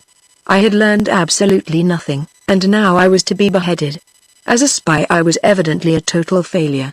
A couple of them jerked me roughly to my feet, for I could not rise by myself, and just then the door opened and Lotakan entered the room. When I saw him, my suspicions were confirmed, as I had always thought that he was probably a Zabo agent, and now I thought that it was probably he who had turned this forged diary over to them, probably in the hope of winning preferment by discovering this plot against the nation. He took in the scene in a quick glance and then he turned to Garul. "Why is this man here?" "He is a traitor who was conspiring against Kapara," replied Garul. "We found the evidence of his guilt in this diary in his desk." "I thought as much," said Lotakan. "When I came home earlier than I expected tonight and found that the book had been removed from his desk." "You knew about this book?" demanded Garul. "Of course," replied Lotakan. "I saw it planted there. Corvendon knew nothing about it. I have watched this man most carefully since he has been here. He is as good a caper as any of us." Garul looked a little sheepish, that is if a wolf can look sheepish. "Who put the book in his desk?" he asked. "The man who actually placed it there was an innocent tool," replied Lotakan. "I have him under arrest. He is in the next room under guard. I wish that you would question him yourself." The man was brought in, and Garul showed him the diary and asked him if he had placed it in my desk. The poor fellow was trembling so that he could scarcely speak, but finally he managed to say, "Yes, Most High." "Why did you do it?" demanded Garul. "The night before last, a man came into my room shortly after midnight. He flashed a tiny light on a Zabo badge he wore, but he was careful not to shine it on his face. He told me that I had been selected to place this book in Corvendon's desk. He said that it was a command from you, Most High." Garul called Lotakan to the far end of the room, and they whispered together for several minutes. Then Garul came back. "You may go," he said to the man. "But understand that nobody ever came to your room in the middle of the night and asked you to put anything in anybody's desk. You were not brought here tonight. You did not see me nor anyone else who is in this room. Do you understand?" "Yes, Most High," replied the man. "Take him away and see that he is returned to his home." Garul directed the two agents who had brought the fellow in, then he turned again to me. "Mistakes are bound to occur occasionally," he said. "It is regrettable, but it is so. Have you any idea who might have had that book placed in your desk? I thought that it was Grunge, but I said, I haven't any idea. As far as I know, I haven't an enemy in Capara. There is no reason why anyone should wish to get me into trouble.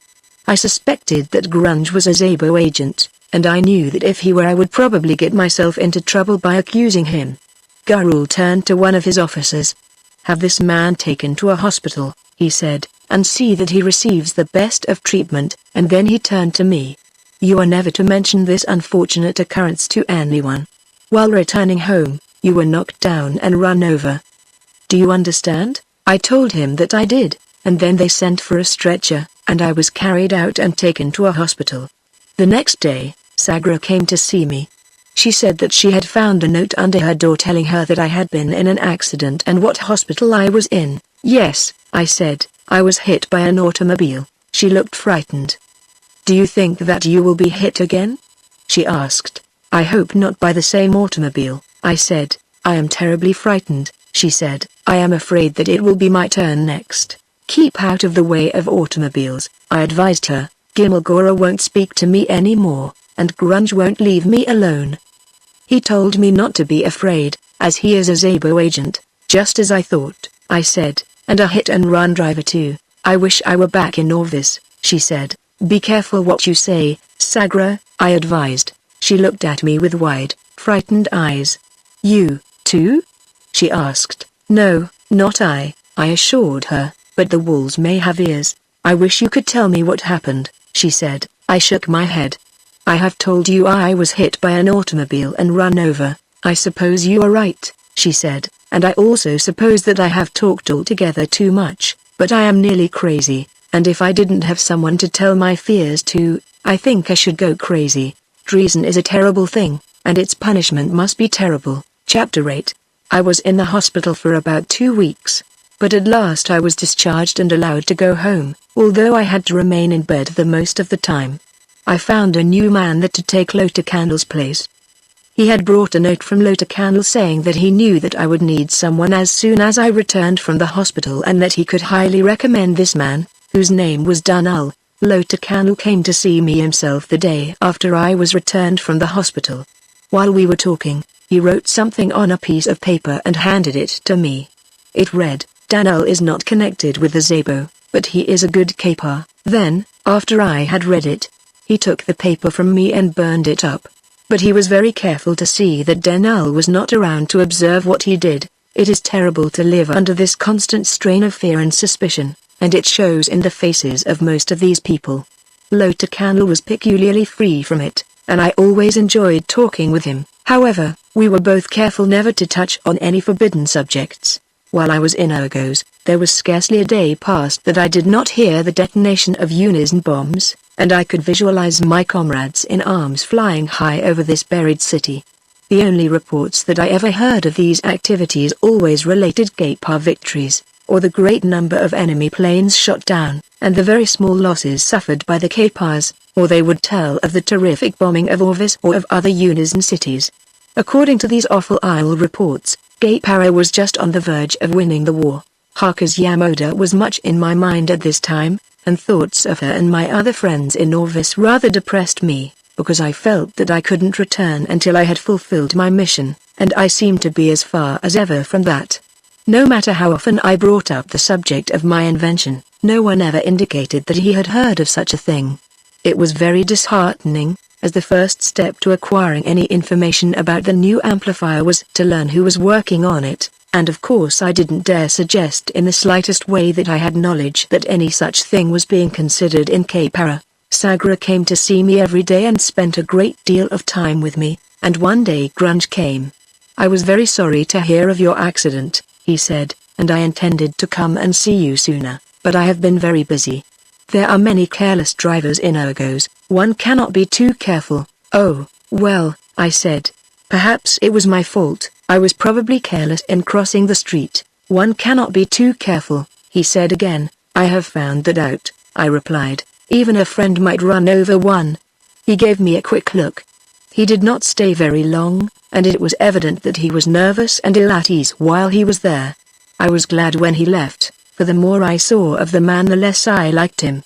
Hawthalu and his woman and son came on another day while Sagra was there. Hawthalu said that he had only just heard of my accident and was greatly distressed to think that he had not known of it before and come to see me earlier. He did not question me as to the cause of it, but Hawthalu did. I was hit by an automobile, knocked down and run over, I told him. He gave a knowing look and started to say something, but his father interrupted him. Giles has just made his mother and me very proud, he said. He stood at the head of his class for the year, and he looked adoringly at the boy. What are you studying? I asked, in order to be polite and not that I gave a continental hang what he was studying. What do you suppose a Kapar man studies? He demanded impudently. Oh, how interesting, I commented. But that is not all I study. He continued. However, what else I study is the business only of my instructor and myself. And you expect to be a fighter when you grow up, I suppose, I said, for I saw that it pleased Hawthalu that I should be taking an interest in his son. When I grow up, I'm going to be a Zabo agent, said the boy. I am always practicing. How do you practice for that? I asked. Don't show too much curiosity about the Zabo. He warned, it is not healthful.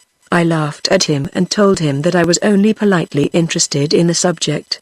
I have warned you, he said. Don't be impolite, son, Hawthalu admonished him. If I were you, he retorted, I wouldn't interfere with the Zabo, and you should be more careful with whom you associate, and he cast a dark look at Sagra. The Zabo sees all, knows all.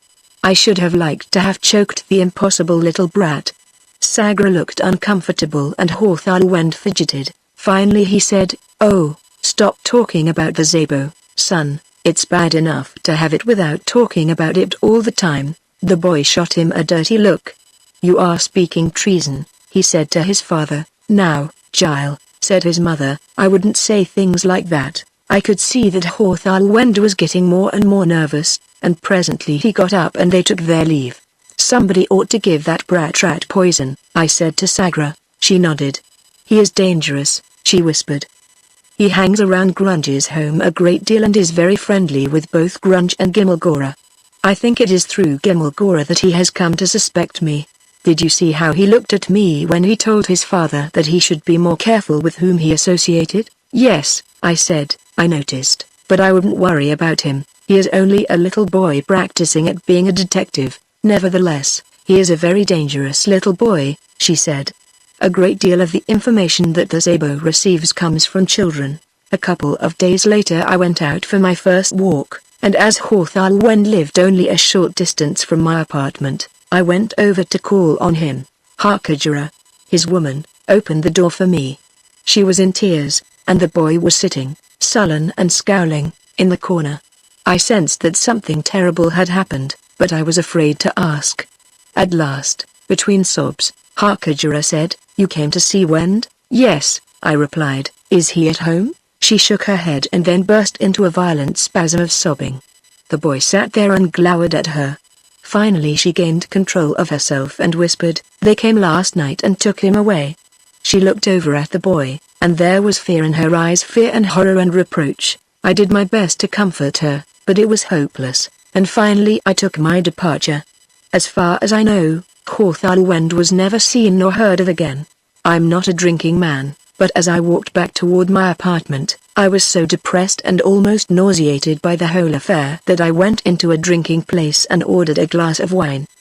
There were only 2 other customers in the place as I seated myself at a little table. They had the hard, cruel faces of Kapar fighting men or police. I could see that they were scrutinizing me closely and whispering to one another. Finally they got up and came over and stopped in front of me. Your credentials, barked one of them. My wine permit was lying on the table in front of me, and I pushed it over toward him. It bore my name and address and a brief description. He picked it up and looked at it and then threw it down on the table angrily. I said your credentials, he snapped. Let me see yours, I said. I have the right to know upon what authority you question a law-abiding citizen. I was right in my demand, although possibly a little foolish in insisting upon my rights. The fellow grumbled and showed me a Zabo badge, and then I handed him my credentials. He looked them over carefully and then handed them back. "So you're the fellow who was run over by an automobile a few weeks ago," he said. "Well, if I were you, I'd be more respectful to Zabo officers, or you may be run over again." And then they turned and stamped out of the place. It was such things as this that made life in Argos what it was. When I got home, Dan'l told me that 2 Zabo agents had been there and searched my apartment. I don't know why he told me. Because he really had no business to, unless he had been given orders to do so for the purpose of trapping me into some treasonable expression, for it is treason to express any disapproval of an act of the Zabo. I could have been drawn and quartered for what I was thinking of them though. Now I commenced to be suspicious of Dan'l, and I wondered if Lotacanl had lied to me or if this man was an agent without Lotacanl having any knowledge of the fact. Insofar as suspicion was concerned, I was becoming a true caper. I suspected everybody. I think the only man whom I had ever met here that I had perfect confidence in was Hothalwend, and they had come at night and taken him away. Chapter 9. Maurice Agra came in shortly after I returned, and I sent Dan'l out on an errand, so that I might tell her about Hothalwend, that horrible child. She exclaimed. "Oh, Tanga!" she cried, "can't we get out of here?" "Don't ever speak that name again," I said. "Do you want to get me into trouble?" "I'm sorry, it just came out. Couldn't we get away somehow, and be shot as soon as we returned to Orvis?" I said.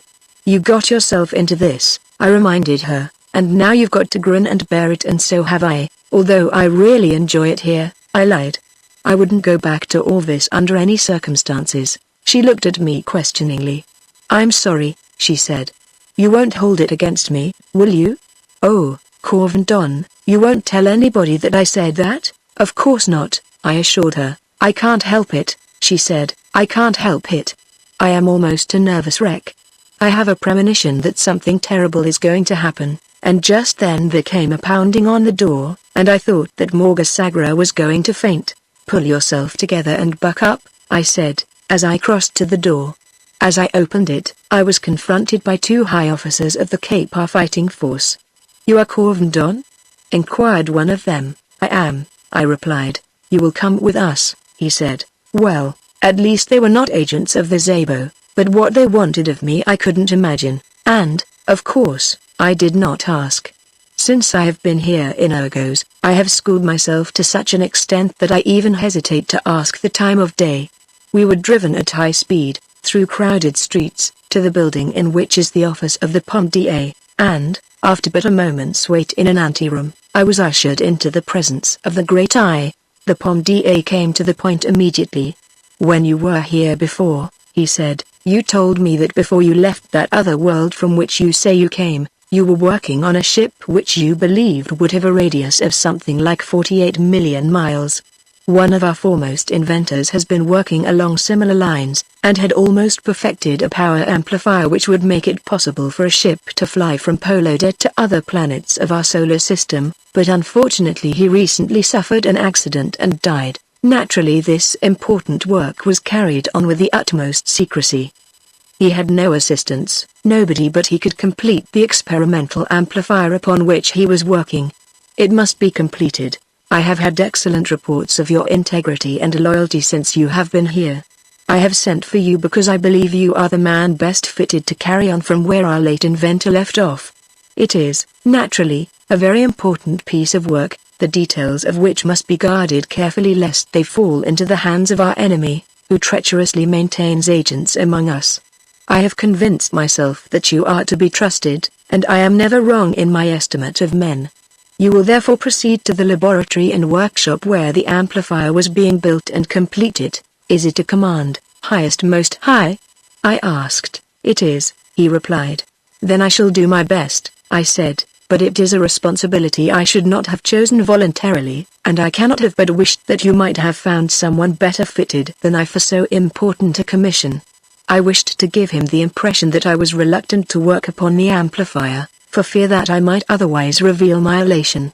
After weeks of failure and disappointment, and without the faintest ray of hope of ever succeeding in my mission, the solution of my problem was now being dumped into my lap by the highest Kapar in the land. The Great Eye, who was such a marvelous judge of men, gave me a few general instructions and then ordered that I be taken at once to the laboratory, and I backed out of his presence with the two officers who had brought me. I thought that I understood now why I had been watched so closely, and why my apartment had been ransacked so frequently.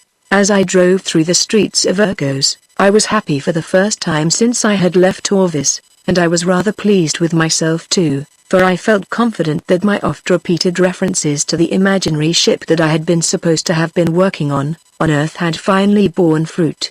Of course, I had never been working on any such ship as I described, but I had done considerable experimental work on airplane motors, and I hoped that this would help me in my present undertaking. I was driven to a neighborhood with which I was very familiar and was taken to a laboratory behind a home in which I had been entertained, the home of Hawthorne Wend.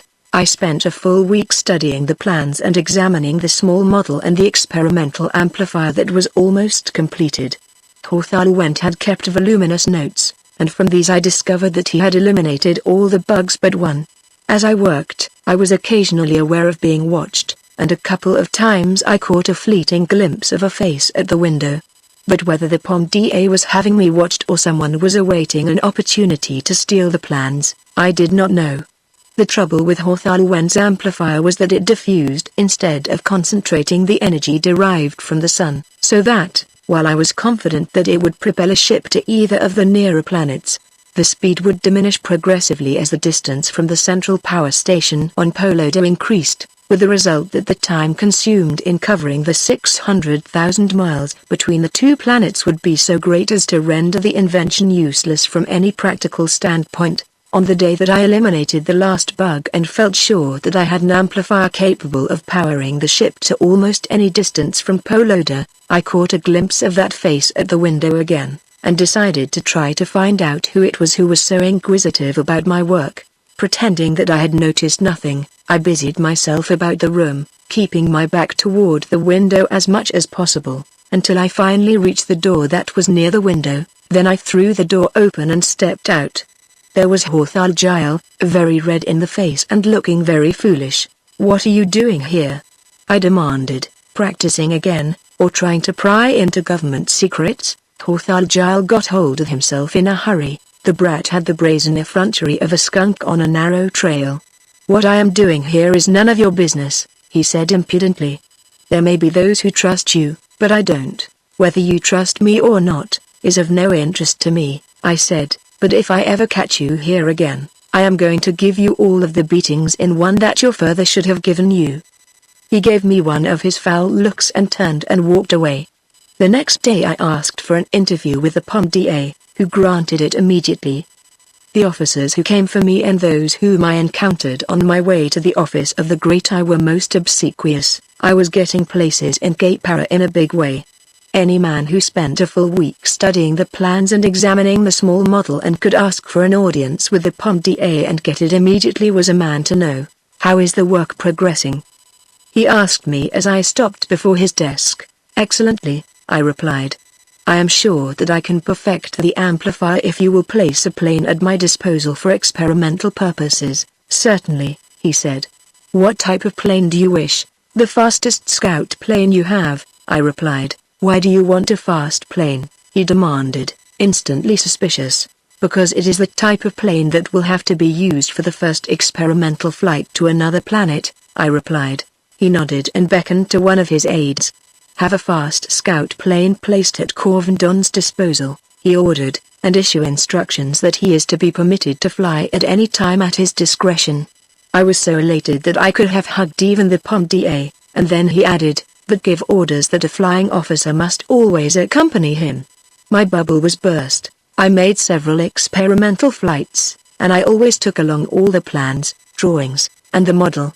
I took them quite openly, and I kept referring to Hawthorne Wend's notes, to the drawings, and to the model during the flight, giving the impression that I had to have them all with me in order to check the performance of the amplifier on the ship, as well as to prevent theft of them while I was away from the laboratory. The same officer never accompanied me twice, a fact which eventually had considerable bearing upon the performance of my mission. If these fellows could have known what was in my mind all the time they were sitting in the ship beside me, they would have been surprised. I was trying to think of some way in which I could kill them, for only by getting rid of them could I escape from Cape Para. The amplifier was an unqualified success. I was positive that it would fly the ship to any part of the solar system, but I didn't tell anybody so. I still insisted that a few experimental changes would have to be made, and so the time dragged on while I awaited an opportunity to kill the officer who accompanied me.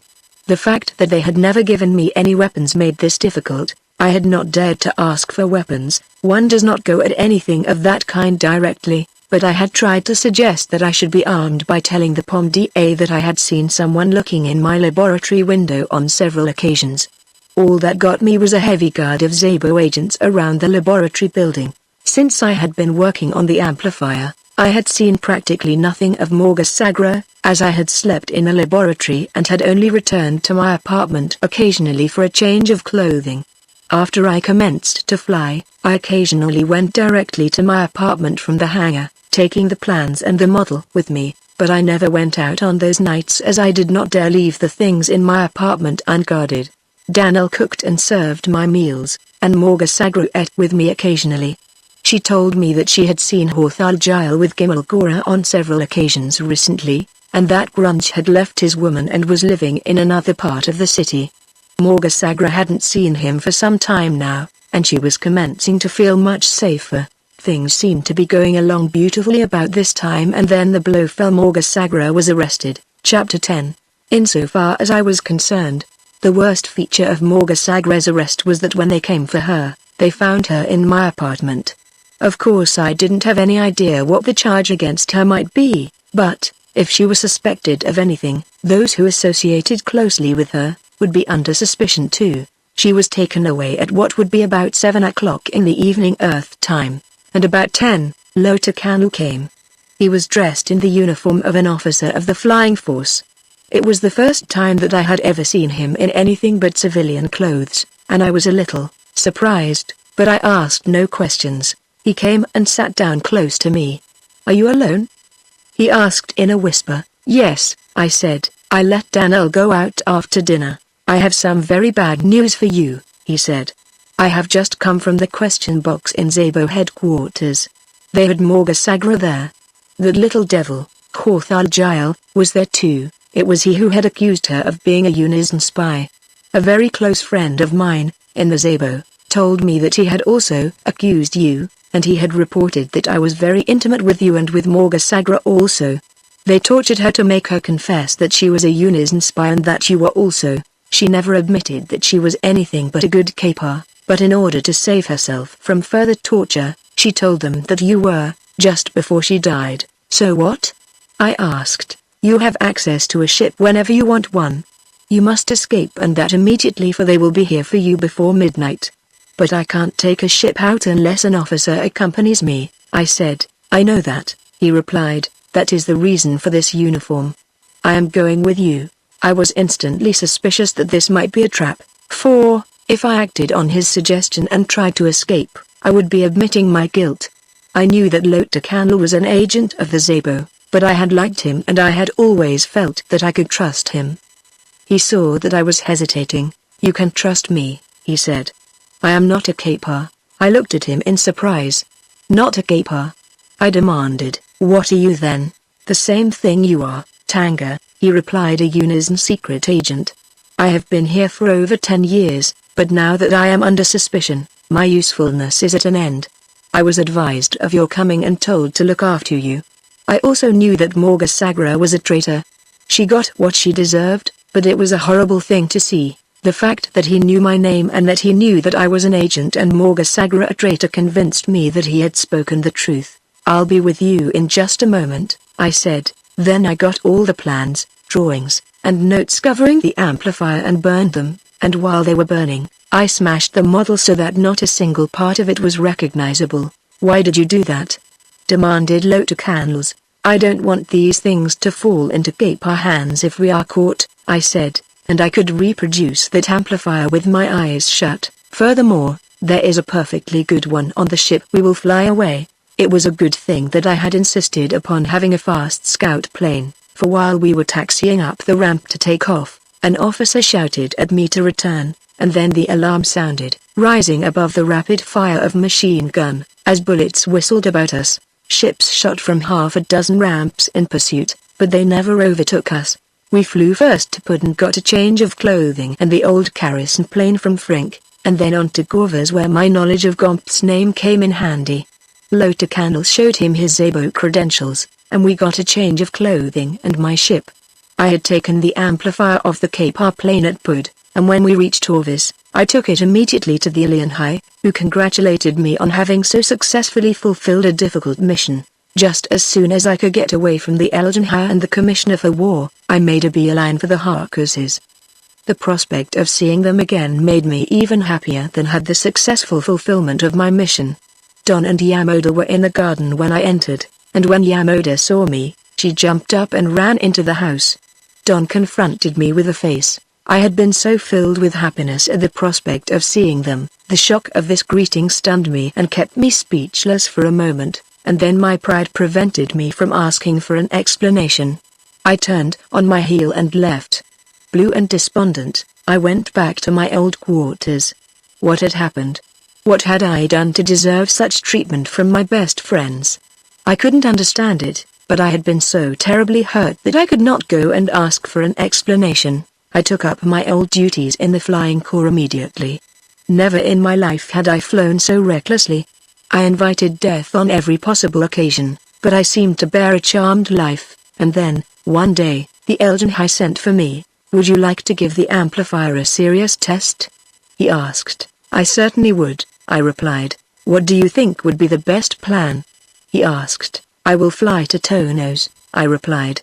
He did some figuring on a pad of paper and then said, "That will take between 35 and 40 days.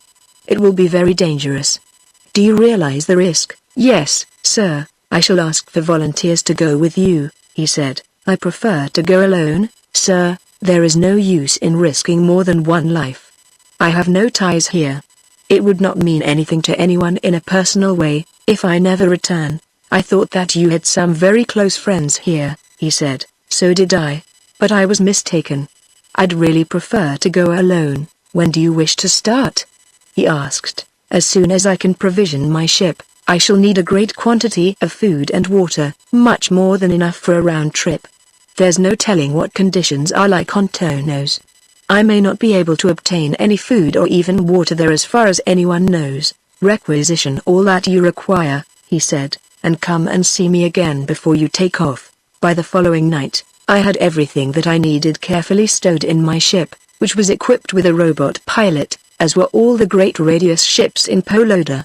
I could set the robot and sleep all the way to Tonos if I wished, that is, if I could sleep that long. I was so intrigued with the prospect of this adventure that I was almost happy while I was actively employed, but when I returned to my quarters that last night, possibly and probably my last night on Poloda, my depression returned. I could think of nothing but the reception that Yamoda and Don had given me. My best friends. I tell you, try as I would, I couldn't keep the tears from coming to my eyes as I thought about it. I was just about ready to peel off my uniform and turn in when there was a knock at my door. "Come in," I said. The door opened, and an officer entered. At first I did not recognize him, he had changed so since I had last seen him. It was Edgar. "So you did escape," I said. "I am glad." He stood for a moment in silence looking at me. "I don't know what to say," he said. "I did you a terrible wrong, and only today did I learn the truth." "What do you mean?" I asked. "I thought that you were a traitor, and so reported when I returned to Orvis. When you came back and they didn't arrest you, I was dumbfounded, but I figured that they were giving you more rope with which to hang yourself." "Then it was you who told Harker's Yamoda?" I asked. "Yes," he said, "and that was the worst wrong I committed, for I hurt her and Don as much as I did you, but I have been to them and told them the truth. I have just come from them, and they want you to come to their home tonight. How did you learn the truth?" I asked. "The Commissioner for War told me today."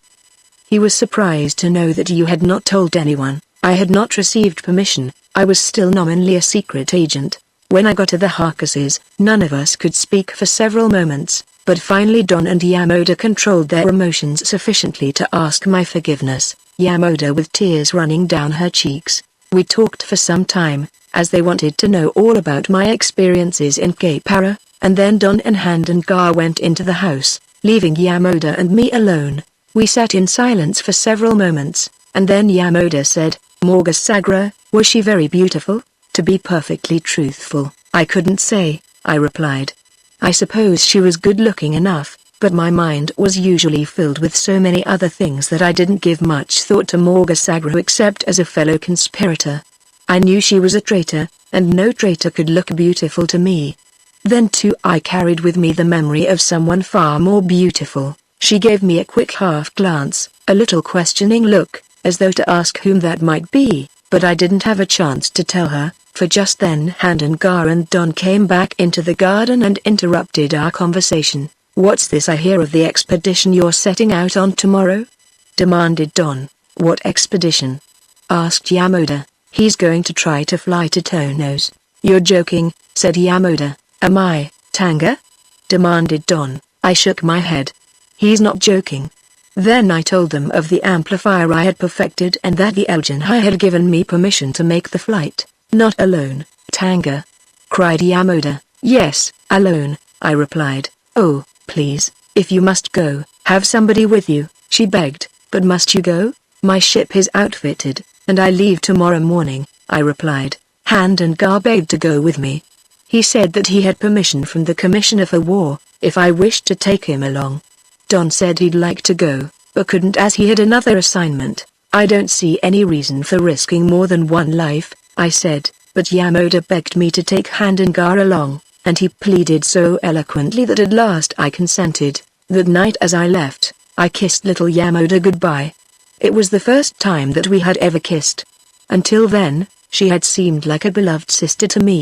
Now somehow, she seemed different. Tomorrow Gar and I take off for Tonos, over 570,000 miles away.